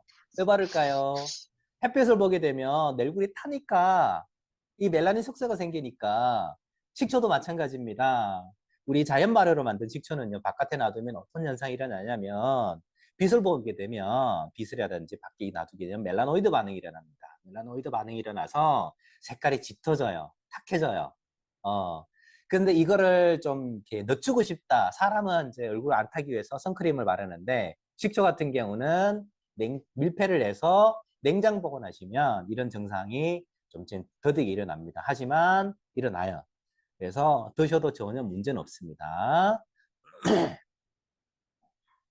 보관 방법은요, 냉장 보관입니다. 뚜껑 꽉 닫아서 냉장 보관하시는 게 가장 좋습니다. 왜 냉장 보관하는 게 좋냐면, 이 차게에서 보관했을 때 모든 발효식품이라든지 얘들도 차게에서 보관했을 때는 어떻게 식초가 가지고 있는 독성이 차분히 줄어듭니다. 사람도 처음에는 막 이렇게 했는데 나중에 서서히 이제 그 온화하고 누그러지듯이 처음에는 우리가 화가 많이 났을 때 어떤 이 계기로 화가 났을 때 시간이 지나면서 이 화가 누르고 누그러지는 걸 볼 수 있죠. 이런 것처럼 식초도 마찬가지 숙성 기간을 통해서 그 맛을 차분히 정돈하면서 독성을 가라앉힙니다.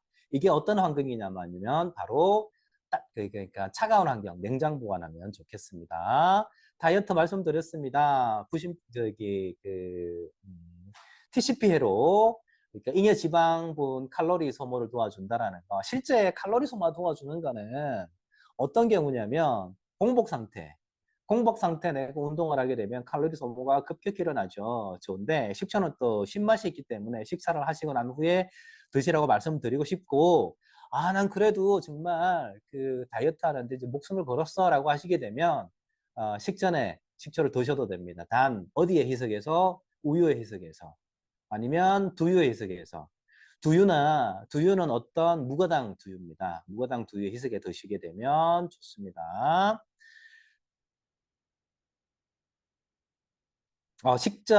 식전인지 식후에 드시는 게 언제나 하냐? 식전에 드시면요, 식초가 신맛이 있어서 어떤 증상이 일어나냐면 그 속쓰림이 있을 수 있어요. 그래서 식사를 하시고 난 후에 드시라고 말씀드립니다. 식사를 하시고 난 후에. 그리고 식사를 하시고 난 후에 드시고요. 어떤 분은 나는 역류성 식도염이 있어. 이럴 때 어떻게 식사하시고 드세요. 나는 식사를 밥을 먹고 난 후에 그 토름을 많이 해. 막 소화가 잘 안 되니까 밥을 먹고 나면은 이제 배가 빵빵하고 토름 많이 하죠. 토름 많이 하시는 분, 그리고 또 이제 방귀 많이 나오시는 분, 뭐 이런 분들, 소화가 잘 안 되시는 분, 이분들 어떻게 반드시 식사하시고 난 후에 드세요.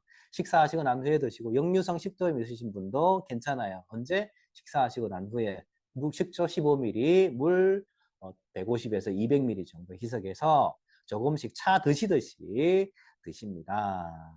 그리고 식초 발효하는 방법 제가 말씀드렸는데, 식초 발효하는 방법 여러 가지인데 우리가 전통적으로 하는 방법은 막걸리 가만히 놔뒀다가 막걸리 한 병 사셔다가 뚜껑 따고 2잔 정도 따라내고 1잔 정도 먼저 만드는 식초를 부어준다. 여기서 먼저 만드는 식초는 뭐 있을까요? 먼저 만드는 식초. 슈퍼에서 판매하는 뭐 사과식초, 현미식초 말고요. 저희 생산지 거야. 오곡명초, 3년 된 식초. 그 연합회 매장 가면 있어요. 오곡명초. 오곡명초를 하나 사셔다가 막걸리 2잔 따라낸 데다가 이 오곡명초 한 표를 따라 넣으세요. 이 오곡명초가 어떤 역할을 할까? 식초 시한 역할을 하는 거거든요. 시한 역할. 나는 내 자식이 되게 키 크고 잘생긴 자식을 놓고 싶어. 그럼 어떻게 해? 키 크고 잘생긴 남자 만나서 결혼해야 되듯이 식초 중요합니다. 좋은 식초 넣으세요. 제2생산제 501조 넣으셨으면 좋겠습니다. 그렇게 해서 한 달 동안 뚜껑 꼭 닫아서, 뚜껑을 밀폐하는 게 아니라 뚜껑 열어서 면포시어서 공기 통하게 해야 된다 그랬어요. 식초 만들 때는 식초균은 호기성균이라 공기 통해야 된다고 말씀드린 것처럼 공기 통하게 해서 따뜻한 데 놔두시면 얘가 시간이 천천히 지나면서 신맛이 강해져요. 그래서 지금 같은 경우는 지금 계절에는요, 대략 2달 가까이 있어야 될 것 같아요. 집안에 그냥 싱크대 밑에 놔두신다면. 지금 같은 경우는 싱크대 밑에 놔두시면 지금 3월 말이잖아요. 4월 중순, 3월, 4월, 5월 중순, 5월 말이면 막걸리 식초 완성돼 있어요. 걔를 가져다가 물에 희석해 드신다든지 무침에 드셔보세요. 야, 막걸리 식초 진짜 맛있어요. 2달 정도 지나고 난 후에 이렇게 생각하실 겁니다. 오늘 당장 실습하잖아요. 행동을 옮기지 않습니까? 행동을 옮기면 2달 후에는 야, 이거 내가 만든 거야. 새로운 신세계를 경험할 수 있지 않겠나라고 생각합니다. 그리고 제가 지금 만나기 전에 처음 이렇게 식초 안내하기 전에 말씀드렸죠. 제가 여기 둘의 연합회 오면서 꿈을 꿨다고. 어떤 꿈 꿨냐고요? 큰 돼지가 밭을 갈아요. 소가 가는 게 아니라 큰 돼지가 밭을 갈고요. 그리고 냇가에서 강에서 물고기를 잡아. 잉어를 잡는데 다른 사람 다 못 잡는데 저만 잡았어요. 방법 가르쳐 줄까요? 다른 사람은 막 잉어를 잡으려고 첨벙첨벙 뛰어다니는데 그 잉어가 보니까 이렇게 모래 속에다 모래를 이렇게 파묻더라고요. 그러니까 저는 모래랑 같이 이렇게 칵 안았어요. 그러니까 잉어가 잡혔어요. 그래서 사람들이 저한테 물어요. 잉어를 어떻게 잡아요? 그래서 제가 모래랑 같이 잡으세요. 이렇게 잡으면 잉어를 잡을 수 있어요. 이렇게 방법 알려드렸어요. 그게 오늘 새벽에 꾼 꿈입니다. 꿈 사시라고요. 매장 가서 오공명초 사셔다가 사시면 제 꿈 사신 걸로 인정을 해드리겠습니다. 그리고 복권 뭐 알아서 그거는 자 그렇게 해서 막걸리 식초 쉽게 만드시고요. 효능 말씀드렸습니다. 신맛은 어디랑 연결돼 있다? 간이랑 연결돼 있다. 간은 또 어디랑 연결돼 있다? 눈이랑 연결돼 있다. 우리 눈이랑. 그래서 우리 간은 그 신경세포가 없어요. 바깥에 우리 이제 피부처럼 이렇게 다른 장기처럼 이렇게 만지거나 꼬집으면 아프잖아요. 이런 신경세포가 없기 때문에 간이 아파도 못 느껴요. 신경세포가 없어서. 근데 신호를 보냅니다. 그 신호는 어디로 보낸다고요? 눈이랑 연결돼 있기 때문에 눈이 침침해요. 눈이 침침하고 눈이 깜빡깜빡 그 다음에 눈이 쉽게 건조가 돼. 안구 건조증 쉽게 하고 눈곱이 자고 일어났는데 눈곱이 갑자기 생겨. 어떻게 간이 안 좋을 수 있어요. 간 때문에 그리고 피로가 잘 안 풀려. 피로가 잘 안 풀리고 그리고 또 어떻게 몸이 막 가려워. 너무 가려워. 보통 우리가 겨울철이나 이렇게 되면 옷도 많이 입게 되고 뭐 정전기도 발생이 되고 피부가 건조하기 때문에 가려움증이 생기는데 그 이상이야. 그리고요, 식초를 먹었거나 신맛을 이렇게 새콤한 걸 먹었어. 근데 신맛이 잘 안 느껴져. 다를 때와 같이 젊었을 때보다 신맛이 잘 안 느껴진다라거나 아니면은 신맛이 너무 강하게 느껴져. 예전에는요, 제가 뭐 이렇게 피클이라든지 장아찌라든지 신맛이 많은 음식을 먹어도 괜찮아. 신맛이 좋았어요. 괜찮아. 신김치도 잘 먹고 했단 말이에요. 근데 요즘은 내가 싱거 먹기가 좀 어려워. 싱거 먹기가. 뭐 이제 과일 같은 경우도 신과일 먹기가 좀 예전보다는 어렵다. 그럼 어디가 문제일 거다? 간이요. 많이 망가졌다라는 겁니다. 이게 신호거든요. 이거 신호 무시하시면 안 돼요. 그럼 이 신호를 무시하게 되면 나중에 그 증상이 나타납니다. 그 증상은 어떻게 나냐면 얼굴에 이제 붓기가 복수도 차게 되고 황달, 어떤 분 흑달도 나타나기도 하고 그렇습니다. 그 정도 나타나면요. 증상으로 나타나면 벌써 간 섬유화가 상당히 많이 진행된 상태입니다. 간, 그때는 약 먹어야 돼요. 약, 진짜. 그 전에 어떻게 한다? 정말 피부 가려움증, 눈이 그렇다. 아니면은 예전에 비해서 신맛을 더 강하게 좀 느끼신다. 음식을 드실 때 어떻게 한다? 반드시 간 관리 하셔야 된다라는 거. 그러면 그 관리를 어떻게 하신다고요? 식사하시고 난 후에 10초 15ml를 물 15배 희석해서 드십니다. 원샷 하시는 게 아니라 식초 차 다시듯이 이렇게 드십니다. 습관화 시키십시오. 하루에 3번. 그래서 식초 드시는 양은 얼만큼이냐면 하루에 정제수하고 저거랑 틀린가? 식염수랑 틀린가? 하루에 0.1%입니다. 내 체중 60kg야 그러면 하루에 60ml까지. 60ml까지 드시면 됩니다. 너무 많이 드셔도 안 돼요. 60ml까지. 그래서 식초 한 스푼이면 15ml니까 하루 3번이면 45ml 정도 되거든요. 적당합니다. 고기보다 조금 더 드셔도 되지만 그렇게 드세요. 그렇게 해서 꼭 좀 드셨으면 좋겠습니다. 정말 식초가 흔해서 그렇지 흔하지 않다면 산삼 1만 뿌리보다 더 훌륭한 가치를 나타낸다라는 겁니다. 그래서 집에서 발효식초 만드는 방법 쉽게 만드세요. 막걸리 사셔다가 막걸리 사셔다가 뚜껑 닫고 2잔 따라내고 오곡명초 1잔 붓고 뚜껑 면포 씌워서 싱크대 밑에다가 2달 놔두세요. 가만히 놔두셔도 됩니다. 그럼 2달 있다가 막걸리 식초 완성됩니다.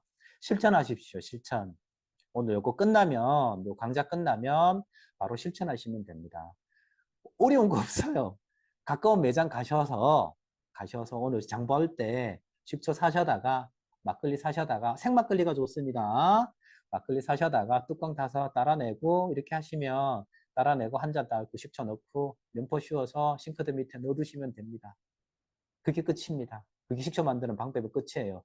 야, 정말 내가 만든 식초를 만드는데 이렇게 노동의 대가가 없이 만드는 식초가 어떠면 정말 자연의 감사함을 느낄 수 있는 방법이 아닌가라고 생각합니다. 사과식초, 감식초 만드는 방법 설명드리려면 너무 기니까요. 감식초 한 말씀 드렸습니다.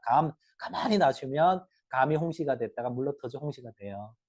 물론 이제 홍시가 됐다가 물러 터져 물이 나오죠. 그게 식초입니다. 가만히 놔두시면 돼요. 사과식초 만드는 방법은 조금 차이가 있어요. 사과는 즙을 짜서 다시 술 발효, 그 사과 와인을 만들어서 얘를 또 따뜻하게 놔두시는 거거든요. 사과즙을 짜서 사과즙에다가 이스트, 우리 그 빵 만드는 데 쓰는 이스트 있어요. 이스트 한 꼬집 집어넣어주면 얘가 술이 되거든요. 그러면 술을 가져다가 종초, 막걸리 만드는 것처럼 종초 10% 집어넣어서 따뜻하게 면포 씌워서 공기통에 놔두면 사과식초 만들 수 있습니다. 근데 사과식초는요, 잡기 놓으면 많이 돼요. 잡기 놓으면. 그래서 만들기가 좀 쉽진 않아요. 까다롭습니다. 사람이 옆에서 정성을 많이 이렇게 들여야 됩니다. 막걸리 식초는 쉽거든요. 막걸리는요, 정말 털털해요. 사람 성격으로 치면. 이래도 저래도 그래도 너무 사람이 좋은 거거든요. 근데 사과는요, 여자 마음 같아. 사과 식초 만들 때. 엄청 까다로워요. 저희 집사람 보면, 미치겠어요, 요즘. 웃거든요. 웃어. 그래가지고 저도 웃으면 갑자기 화를 내요. 화를 낸 이유를 모르겠어. 말을 해야 알지, 말을. 근데 갑자기 화를 내. 그건 제가 갑자기 황당한 거야. 갑자기 방금까지 웃다가 갑자기 인상을 쓰고 화를 내. 꼭 그걸 말을 해야 하라 그래. 말을 해야 알지. 말을 안 하는데 어떻게 하라. 이거 신도 아니고, 그죠? 여자 마음 같아. 이렇게 까다로워요. 사과식초가. 좀 까다롭긴 한데, 사과식초 만들 때는 방법은 이렇다. 사과 주스에다가 물을 이렇게 이스 한 컵 넣어서 사과수를 만들어서 그 사과수를 가져다가 따뜻하게 놓고 종초를 10% 넣으면 식초가 된다라는 그런 얘기입니다. 자, 위장이 예민한데 발효식초를 드셔도 되느냐? 제가 아까 역류성 식도염 말씀드렸거든요. 한국인들은요, 맵고 짠 음식 좋아하잖아요. 그래서 위험 엄청 많아요. 근데 식사하시고 난 후에 드세요. 식사를 하시고 난 후에. 그래서 반드시 식사하시고 난 후에 드시라고 말씀드려요. 식이장 예민해 하셔도 식사한 후에 드십시오. 식사한 후에. 중요한 건 뭐냐면 맵고 짠 음식보다 신맛이 사람한테 이롭다라는 겁니다.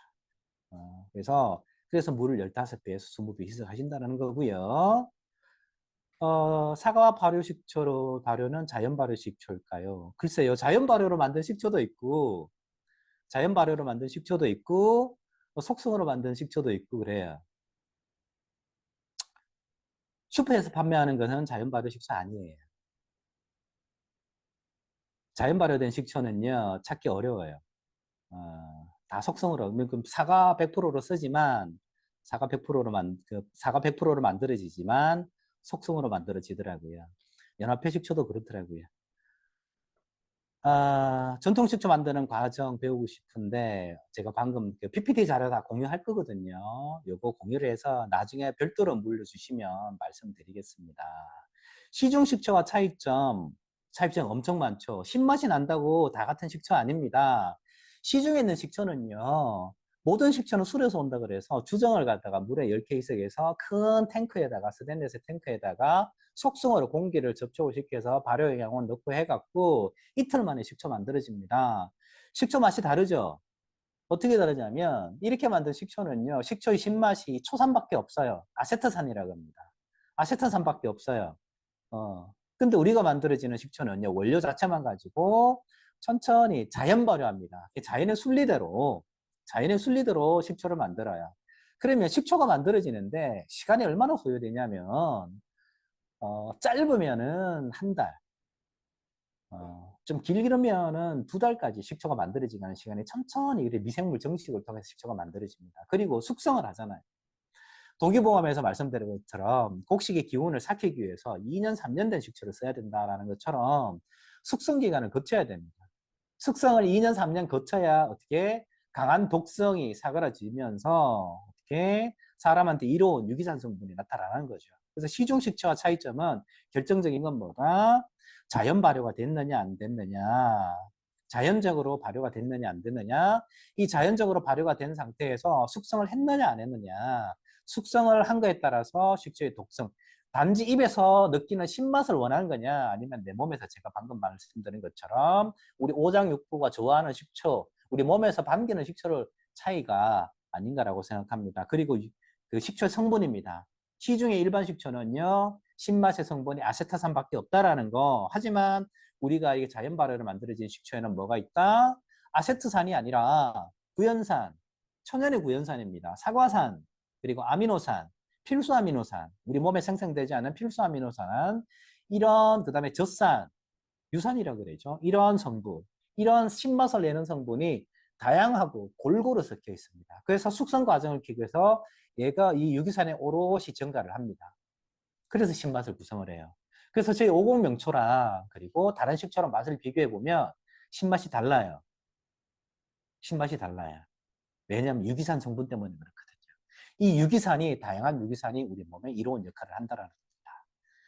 그리고 발효식초의 유통기한은요, 사실 그 식초는 냉장 보관하시면, 뚜껑 꼭 닫아 냉장 보관하시면 유통기한이 없어요.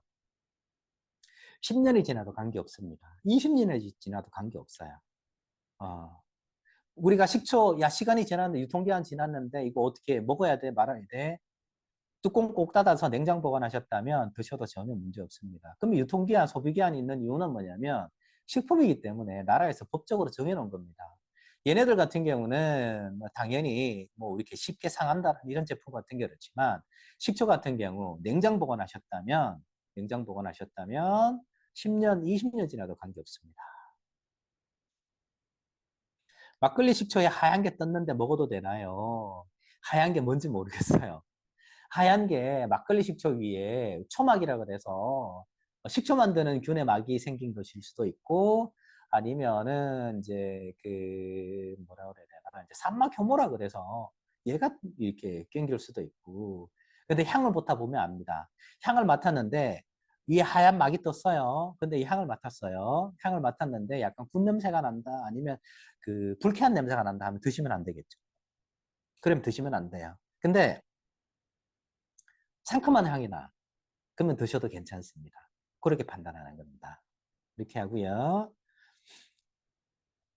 발효 기간이 오래될수록 건강한 식초인가요? 오, 당연하죠. 자연 발효하는 거니까. 어, 우리가 속성으로 만든 식초는요, 이틀 만에 식초 만들어져요. 우리가 모든 게 보면 사람한테 이로운 식초는요, 근데 좀 단점이 있어. 딱 하나야, 단점이 뭐다? 비싸요. 비싸요. 왜 비싸냐면, 만드는 게 시간이 오래 걸리거든요. 재료 자체만 100% 가지고 만들어서 시간이 오래 걸려서 만들어진다라는 거죠. 오래 걸려서 만들어지다 보니까 그 과정을 통해서 사람한테 이로운 성분이 계속 용출이 되면서 만들어지다 보니까 비용이 높게 산정이 될 수밖에 없고요. 근데 속성 발효 식초 같은 경우는 정말 식초 몇십 톤을 이틀 만에 만들어요. 순식간에 알코올을 산화를 시켜서 만든다라는 거죠. 그래서 아세트산만 뽑아낸다라는 거죠. 그러니까 비용이 낮겠죠. 물론 사람한테 이로운 성분은 안 나오자면 입에서 신맛 느껴지니까. 그래서 발효 기간이 오래 진행되고 숙성이 2년, 3년 지나야 정말 좋은 식초다라는 거 말씀드리고요. 식초를 장기적으로 먹었을 때 효능, 식초를 장기적으로 먹었을 때 효능, 저는 이렇게 말씀드리고 싶습니다. 지금의 상태를 유지한다라는 겁니다. 지금의 상태. 이게 무슨 말이냐면 제가 오늘 아침에 일어나서 화장실을 내 발로 걸어갔습니다. 내 발로 걸어가고 내 손으로 씻고 내가 먹고 싶은 거 먹고 그래 왔거든요. 소소한 일상이지 않습니까? 이게 정말 시간이 지나면 대단한 일이 될 수 있어요. 내 평범한 일상이 대단한 일이 되지 않도록 하는 게 이제 식초의 역할이 아닌가라고 생각합니다. 무슨 말이냐면 아, 식초가 피를 맑게 해준다 그랬잖아요. 식초가 피를 맑게 해주는데 그냥 그 지방이 많은 음식 많이 드시고 음주 많이 하시고 그리고 또 다이어트 한다고 단식 많이 하시고 그리고 또 뭐 이렇게 저녁에 치킨 많이 즐겨 드시고 튀김 많이 드시고 과자 많이 드시고 이러면 어떻게 될까요? 피가 탁해지겠죠. 독소도 빠지면 간에서 독을 해독하지 못하니까 결국은 피에 혈액에 지방이 쌓이는 거거든요. 그러면 어떻게 될까? 피가 꾸덕꾸덕해져서 혈전이 생기게 되고 어느 세월에 자다가 잠자다가 아침에 못 일어날 수도 있고 뇌에서 뇌경색이 날 수도 있고 치매 일찍 올 수 있고 뇌출혈, 심근경색부터 시작해서 이런 증상이 안 나타날 수 있도록 미리 예방한다라는 겁니다. 그리고 식초가 따뜻한 성질이라고 그랬잖아요. 따뜻한 성질. 그래서 면역력 높이는데 이만한 게 없어요. 내 손발이 차다든지 이런 거 면역력 높이다는 거. 근데 식초는요 저겁니다. 드실 때만 효과를 발생을 해요. 드실 때만. 그래서 꾸준히 우리가 밥을 먹듯이 계속 꾸준히 드셔야 된다는 겁니다. 식사하시고 난 후에 반드시 물 희석해서 꾸준히 드세요. 그러면 지금의 내가 사소한 그 평상의 일상이 대단한 일이 되지 않도록 하는데 정말 결정적인 역할을 한다라는 겁니다. 그래서 전통 식초하고 일반 식초의 차이점은 제가 말씀을 드렸고요. 가정에서 만들 수 있는 식초, 제가 막걸리 식초 일단 만들어 보라고 말씀드렸습니다. 발효식과 건강에 좋은 점, 구체적으로 제가 지금까지 계속 말씀드렸어요. 지금 구체적으로 말씀드렸는데, 추가적으로 말씀드렸다면은, 사실 우리 피와 관련된 게 많아요. 혈압도 마찬가지죠. 혈압도. 맞전에 그 고지혈 말씀드렸는데, 이 피는 어떤 역할을 하냐면, 피 속에, 피가 맑다라는 거는 우리 건강이 혈압도 관계도 피가 맑지 않으면 혈압도 혈전이 생기니까 당연히 혈압이 높을 거고 그리고 또 하나 뭐냐면 당뇨 같은 경우도 마찬가지입니다. 피가 맑지 못하면 당뇨도 마찬가지. 우리가 당을 많이 섭취를 했어. 그러면 우리가 달달한 게 몸에 들어왔으니까 우리 췌장이란 장기에서 인슐린을 분비를 하죠. 인슐린을 분비를 하게 되는데 이 췌장 세포가 건강해야 장기가 건강해야 인슐린 분비가 제대로 일어난다는 겁니다. 인슐린 호르몬이. 근데 췌장이 건강하지 못하게 되면 어떻게 내가 단 것을 많이 먹어도 인슐린 분비가 제대로 이루어지지 못하다 보니까 어떻게 혈당이 높아지는 거예요. 혈당이 높아지니까 바로 당뇨 오잖아요. 그래서 가장 중요한 건 피를 맑게 해야 돼. 피를 맑게 하면 밝게 한 피가 이렇게 산소 공급이라든지 그래서 췌장세포가 건강하게 만들어줍니다. 췌장세포 건강하게 만들어줘서 결국은 췌장이 하는 역할을 제대로 해서 이거는 그래서 식초가 예전에 우리 선조들께서는 동의보감에도 단순히 음식에 신맛을 내는 조미료 역할에서 벗어나서 약으로 사용했다라는 거 내용입니다. 지속 가능한 엄용법 식사하시고 드시라는 거고요. 감양초 식초 활용 방법. 감양초 식초 저희 생산되는 식초는요 매장에 가보면 감양초라고 있어요. 발사믹 식초입니다.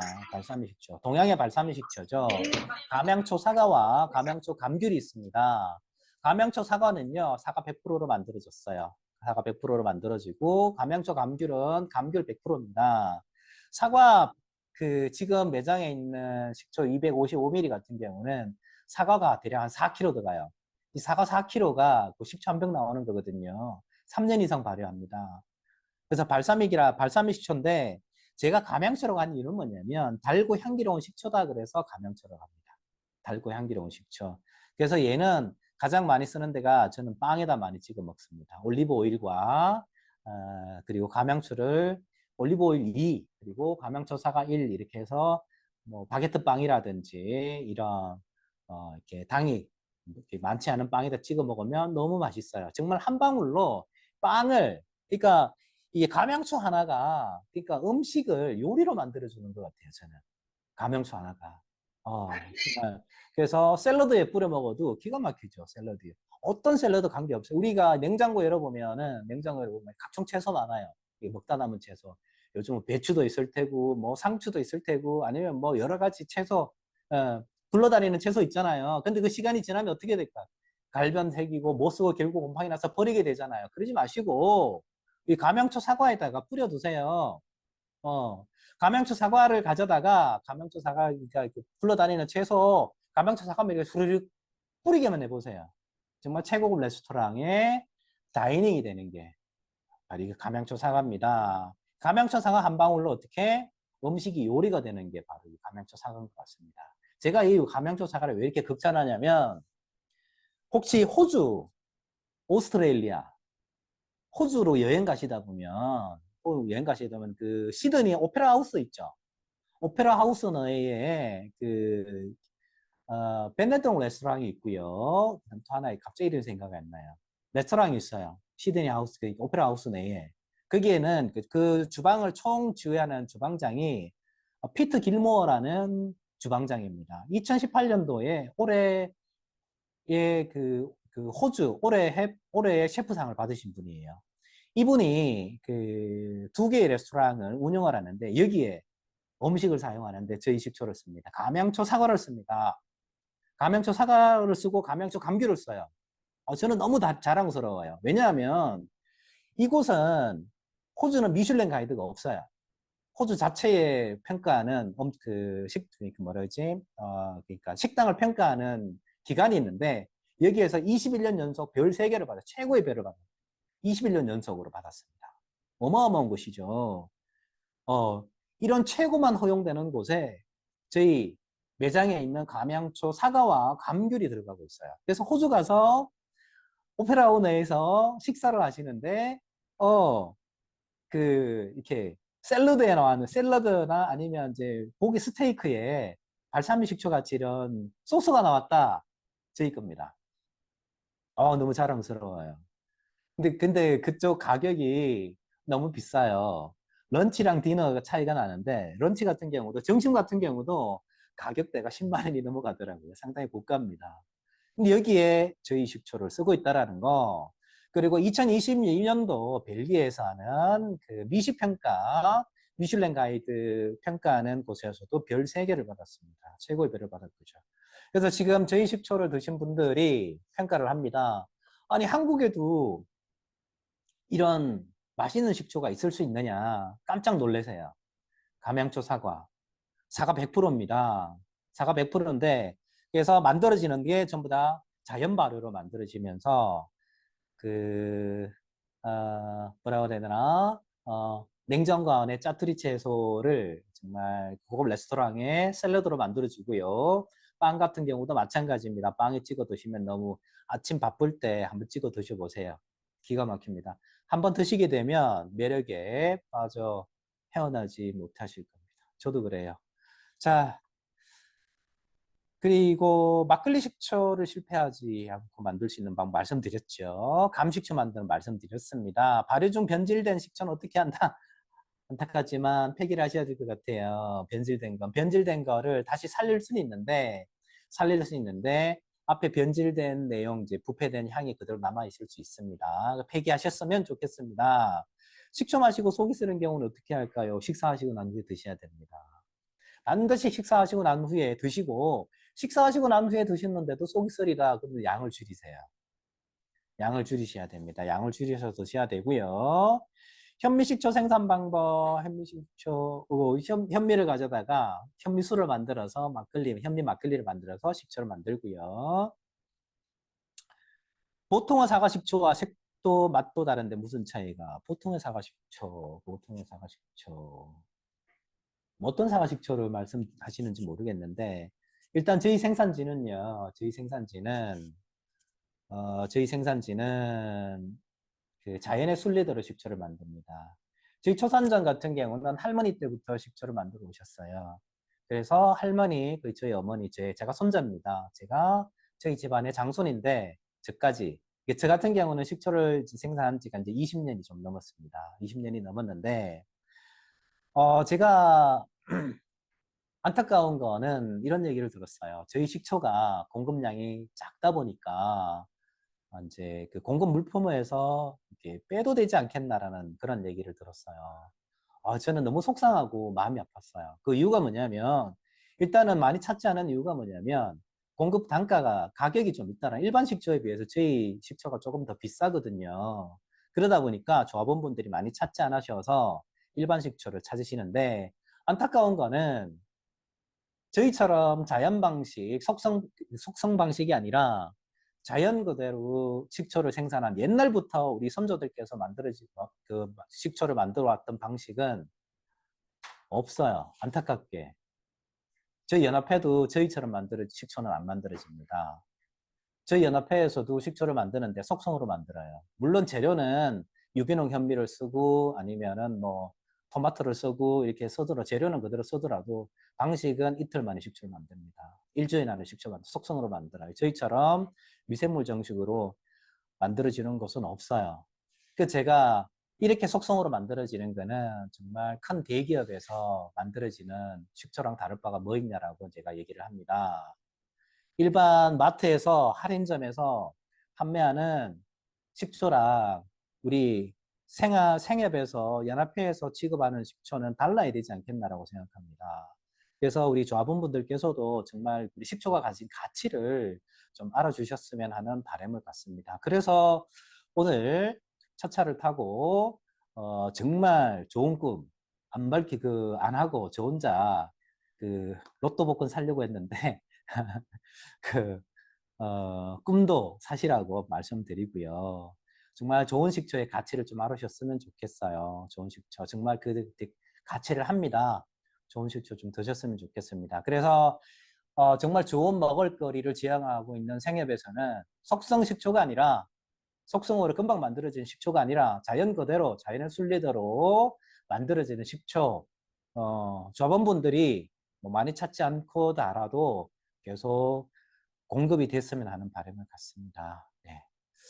그래서 차이가 일단은 색도 맛도 다른데 차이가 뭘까? 저희는 자연 그대로 만들어지는 그 차이점입니다. 그리고 식초 안에 아세트산만 있는 게 아니라 사과산, 구연산, 필수 아미노산 이런 그 유기산 성분이 다양하기 때문에 맛이 다릅니다.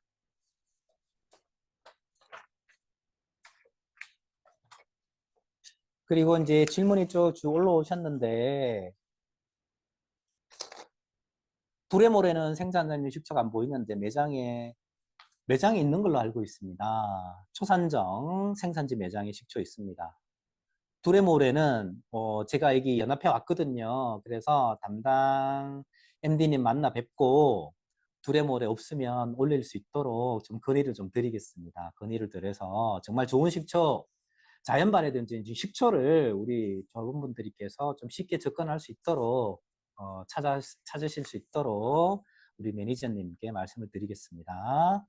뚜껑을 꼭 닫고 냉 10년을 했다 하시는데 제대로 보관이 안 돼 상했다. 식초 상하면요, 이렇게 맛에서 불쾌한 맛이 납니다. 불쾌하고 이제 쿰쿰한 냄새도 안 좋고, 그다음에 불쾌한 냄새가 나요. 그러면 버리셔야 됩니다. 그렇게 내가 오감으로 확인할 수 있어요. 우리가 이제 뭐 음식이 상하면 그 쉰내가 나는 것처럼 그렇게 확인할 수 있습니다. 그렇지 않고 10년이 지났는데도 식초가 상큼한 맛이 나고 냄새가 난다? 상하지 않았습니다. 그렇게 확인할 수 있습니다. 감식초 만들 때 곰팡이가 생겼네. 걷어내면 곰팡이 생기면 걷어내면 됩니다. 감식초 만들었을 때 위에 곰팡이 생겼을 때 그거 걷어내서 하시면 됩니다. 그리고 감식초 만들 때 위에 곰팡이가 생길 때 곰팡이가 생기지 않도록 하기 위해서는 어떤 방법을 쓰냐면 감을 식초를 그대로 만들게 되면 간 껍질이 뜨거든요. 위로 물이 나오면서 간 껍질이 뜨면서 간 껍질에 그 곰팡이가 생깁니다. 그때는 어떻게 하냐면 우리 망에다가 감을 집어넣어요. 그래서 망을 메어갖고 항아리에 넣고요. 그 망 위에다가 누름판 하나를 눌러줍니다. 그러면 감이 홍시가 됐다, 물러 터져서 감식초처럼 물이 나왔을 때 감 껍질이 위로 안 뜨겠죠. 안 뜨기 때문에 곰팡이가 자라는 거를 방지할 수 있어요. 이런 방법도 있습니다. 그렇게 하셨으면 좋겠습니다. 막걸리 만들 때 유리병 아니고 그 막걸리 제가 같이 화면에 보여드렸었는데 막걸리 사신통 있잖아요. 그대로 하셔도 됩니다. 발효할 때.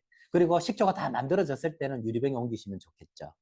막걸리 식초를 만들 때는 막걸리 사신 거 그대로 2잔 따라내고 오금요소 한 잔 붓고 면포 씌워서 그대로 발효시켜도 관계없어요.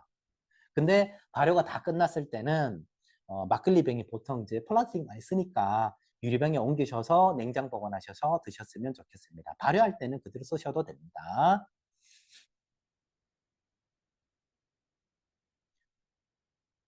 두레모레 카테고리가 없고 차에 있다는데요. 그래서 50명초를 식초 카테고리에 올릴 수 있도록 오늘 매니저님께 말씀을 좀 드리겠습니다. 네. 매실액기스를 만들다가 식초막이 생기면서 식초가 됐다. 상큼하고 맛있다. 항아리에 매실이랑 그대로 두고 조금씩 떠먹고 있어요. 항아리에 두어도 괜찮을까요? 괜찮습니다. 네. 더 좋은 방법은 좀 뜨다가 냉장 보관하시는 게 좋아요. 냉장 보관하시는 게. 왜 냉장 보관하시는 게 좋다고 말씀드리냐면 이렇게 숙성이 되면서 이제 독성이 가라앉거든요. 독성이 가라앉는데 항아리에 그대로 놔두고 드시게 되면 항아리는 완전 밀폐가 안 되고 지금이야 괜찮은 계절이지만 여름 같은 경우는 온도가 많이 높아지잖아요. 미생물 발생할 수도 있고 그래서 지금 계절은 괜찮을 것 같은데 여름에는 좀 시원한 곳에 두고 밀폐를 시켜서 보관하셨으면 좋겠어요. 밀폐라는 것은 항아리에 비닐을 씌우는 거죠. 비닐을 씌워서 고무줄을 완전히 밀폐해서 보관하셨으면 좋겠어요. 여름 같은 경우.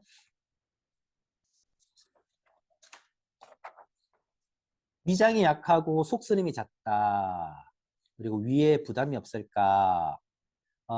식사하시고 난 후에 드세요. 식사하시고 난 후에.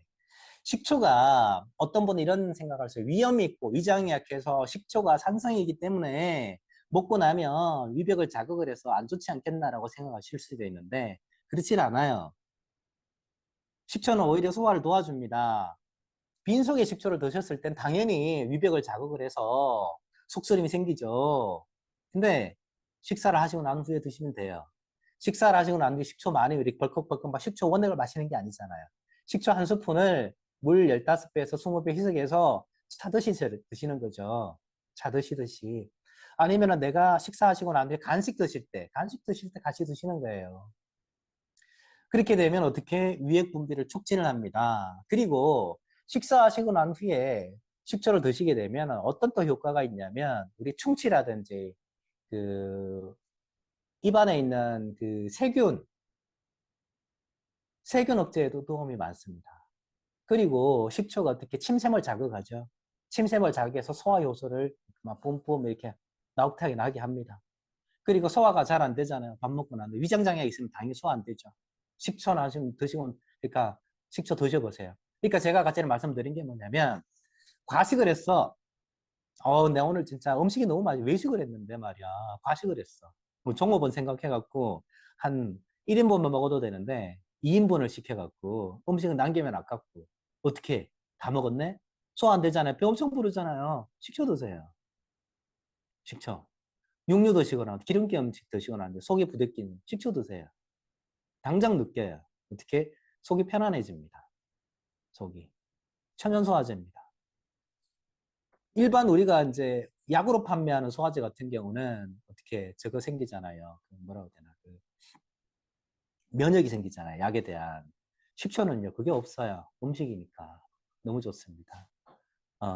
위장 약하신 분들 식사하시고 난 후에 이렇게 드세요. 꼭 좀 하셨으면 좋겠어요. 그리고 제가 생산지 제가 한상준인데 나중에 아니면 저한테 따지십시오. 연합회 따지세요. 저놈의 새끼 거짓말했다고. 조금 그렇게 좀 드셨으면 좋겠습니다.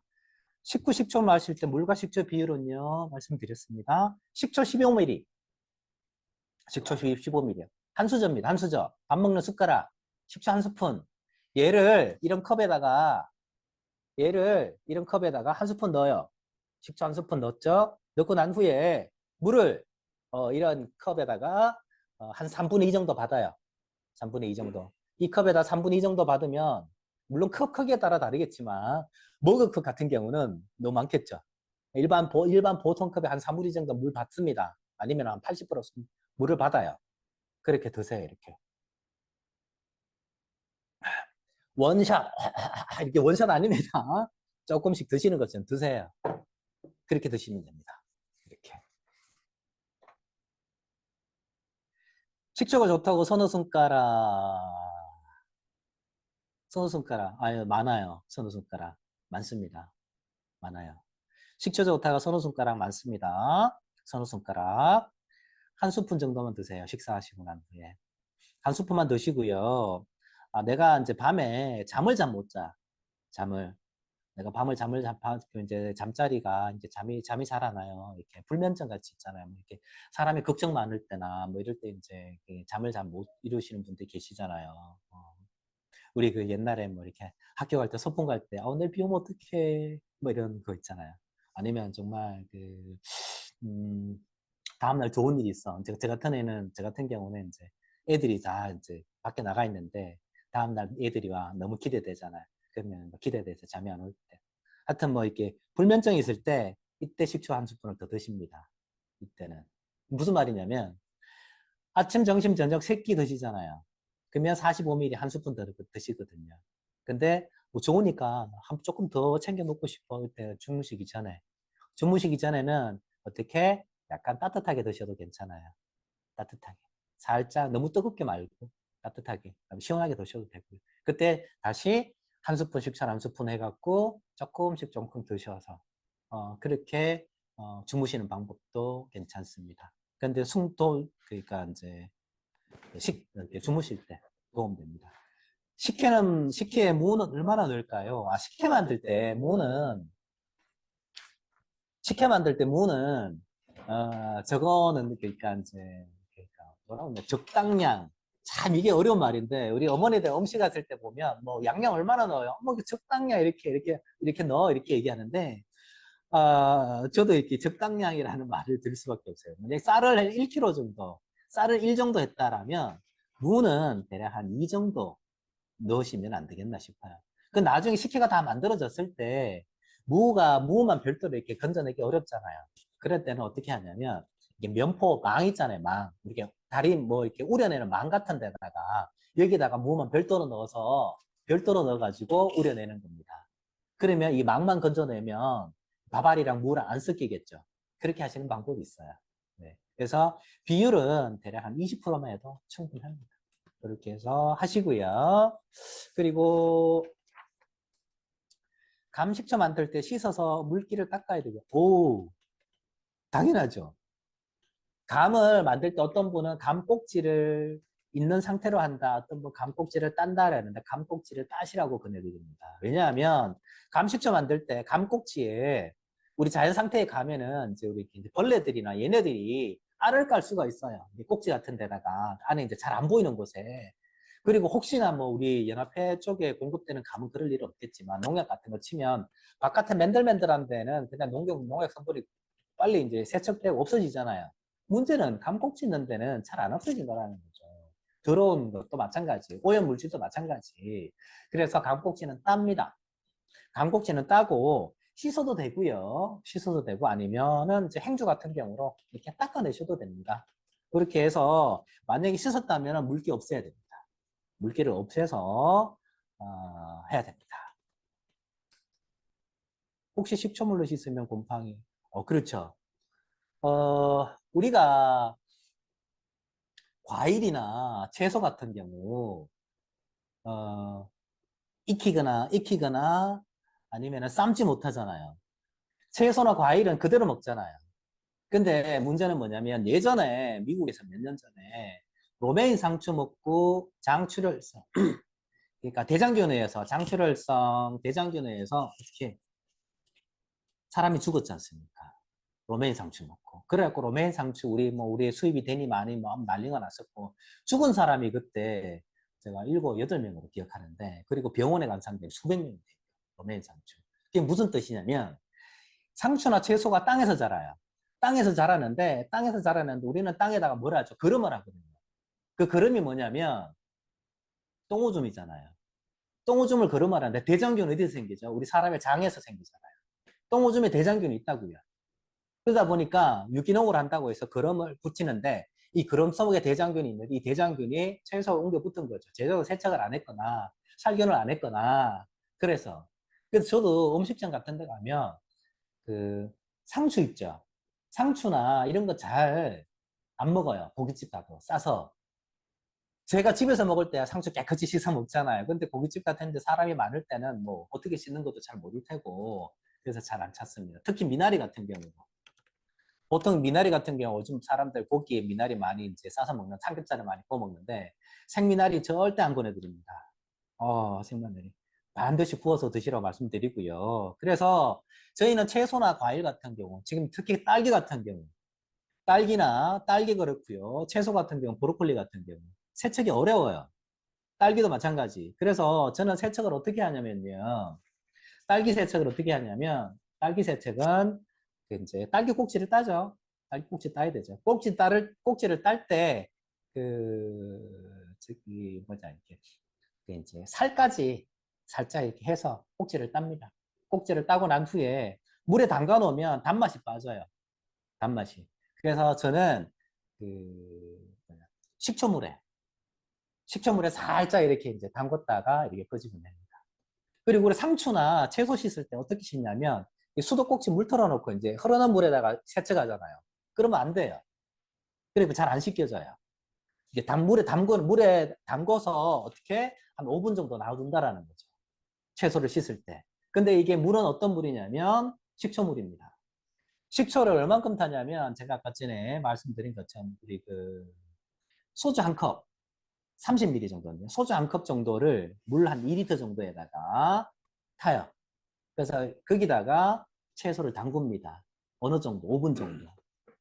딸기 같은 경우는요, 그렇게 담그면 그 단맛이 빠져서 안 되고요. 딸기 같은 경우는 한 10초 정도만 이렇게 물에서 이렇게 막 흔들어요. 흔들어서 빨리 건져냅니다. 그래야 단맛이 안 빠져요. 대신에 어떻게 딸기 표면에 붙어 있는 어떤 뭐 대장균이라든지 미생물 이런 거 세척이 되고요. 또 하나 문제는 뭐냐면 우리가 밖에 나가서 채소를 깻잎 같은 거 유기농이라서 바로 따먹고 하는데 노지 재배의 문제점은 뭐냐면 우리 미세먼지 지금 뭐 중국산 황사 많이 오고 미세먼지 오잖아요. 이 미세먼지 속에 뭐 있냐면 납이라든지 카드뮴이 있다고요. 얘가 채소에 잎에 묻어요. 이거 세척해야 되잖아요. 근데 물을 흐르는 물에 씻으면 잘 세척이 안 돼요. 그래서 약산성 식초물에다가 이렇게 담궈가지고 이렇게 막 이렇게 허트리는 거죠. 허트려가지고 마지막에 깨끗한 물에 흐르는 물에 세척하면 됩니다. 그렇게 드세요. 이렇게.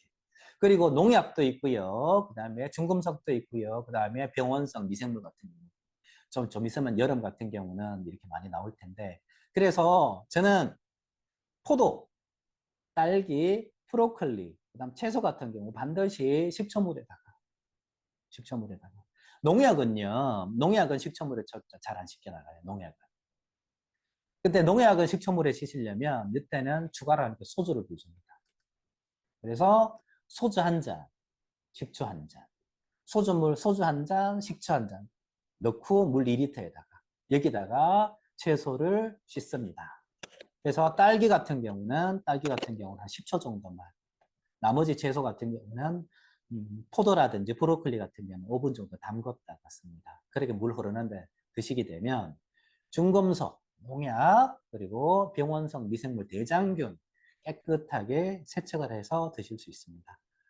어른들이야 면역력이 좋은데 애들 같은 경우는 잘못 먹으면 큰일 나요. 자, 이렇게 드시면 식초를 활용해서 하셨으면 좋겠습니다. 정말 좋은 식초 활용하셔서 우리 저분분들 정말 좀 건강 많이 챙기셔서 우리 평범한 일상이 대단한 일상이 안 됐으면 좋겠습니다. 그리고 우리 초산정 생산지 많이 아껴주시고요. 제가 정말 옛날 방식 그대로 전통 방식, 자연 방식 그대로 좋은 식초를 계속 생산하고 공급할 수 있도록 많은 응원과 격려 부탁드립니다.